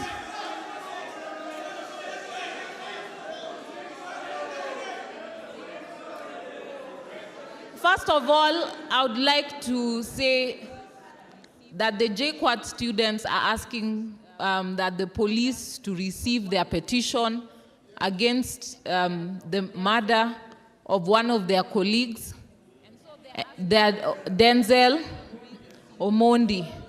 And so they're asking that their petition be received, that the police are humble enough to meet them, receive their petition for the full investigation onto the death of one of their very own, one of our very own, one of our comrades.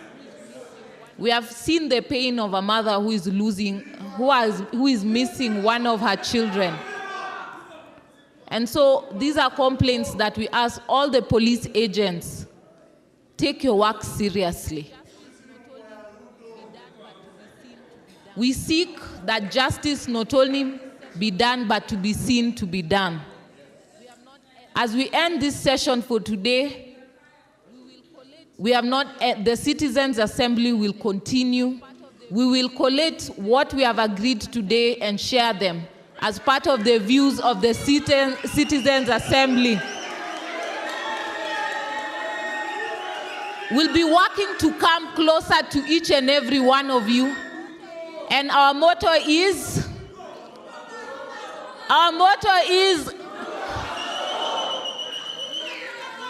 we are leaving no man behind. We will leave no man behind.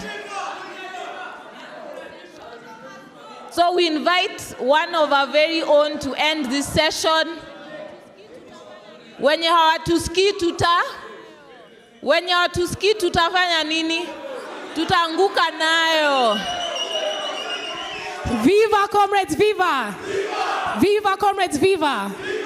I want us to take a 1 minute moment of silence for all the lives that we have lost. We are going to say their names, and when we say their names, you're going to say viva in their honor. Denzel Omondi, Brian Lemayan Kasaine, Austin Makoha, Mike Kihunga, Kelvin Madanga, and all the people whose lives have lost. Tutasonga kwa mapinduzi, tukomboe Kenya na wananchi wote. Social justice tupe uwezo. DJ. Haya, tutaimba wimbo wa mapambano. We'll raise our left hands in honor of our country.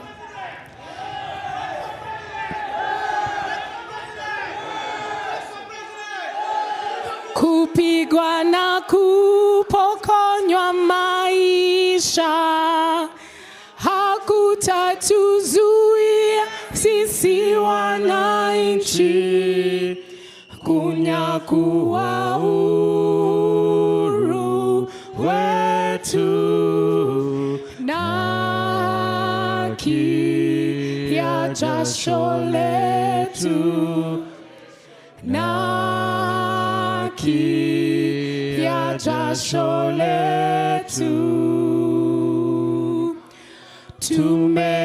Tumekataa kupiga magoti mbele ya wauaji.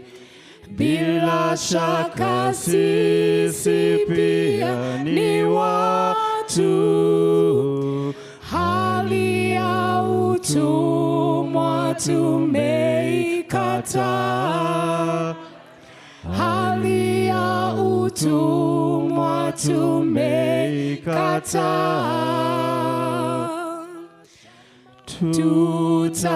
Tutanyakua mashamba yetu, tupiganie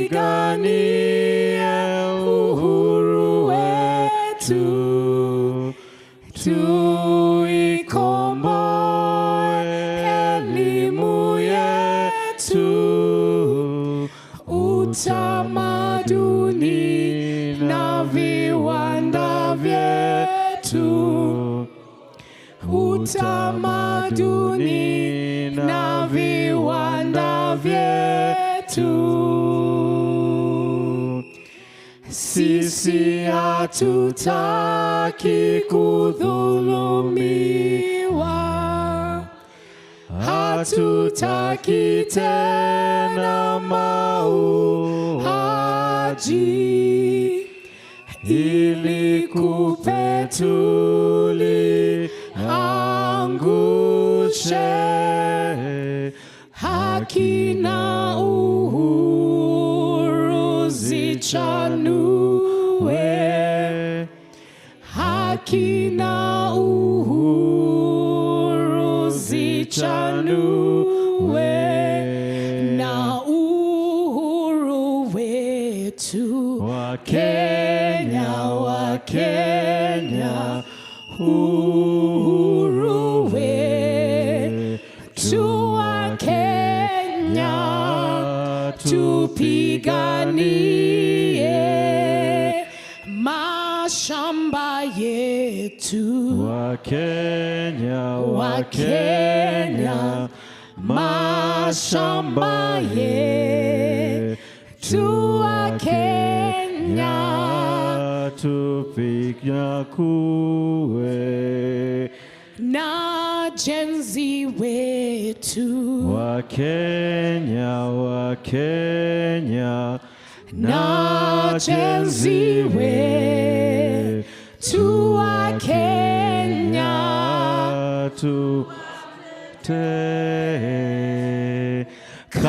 katiba yetu wa Kenya, wa Kenya, katiba yetu wa Kenya, tutekeleze. Holeyo, holeyo, holeyo, viva.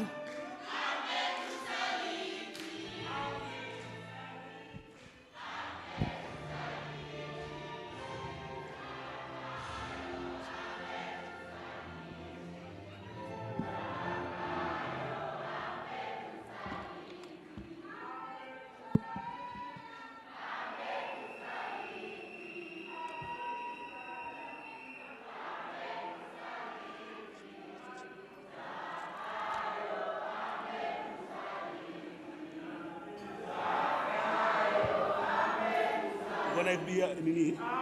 Ya pisi yangu.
right, thank you for staying with Daybreak, and the conversation begins right now. The people versus government, and they're having the young legislators with us here in studio. Honorable Caleb Amisi is here, Saboti member.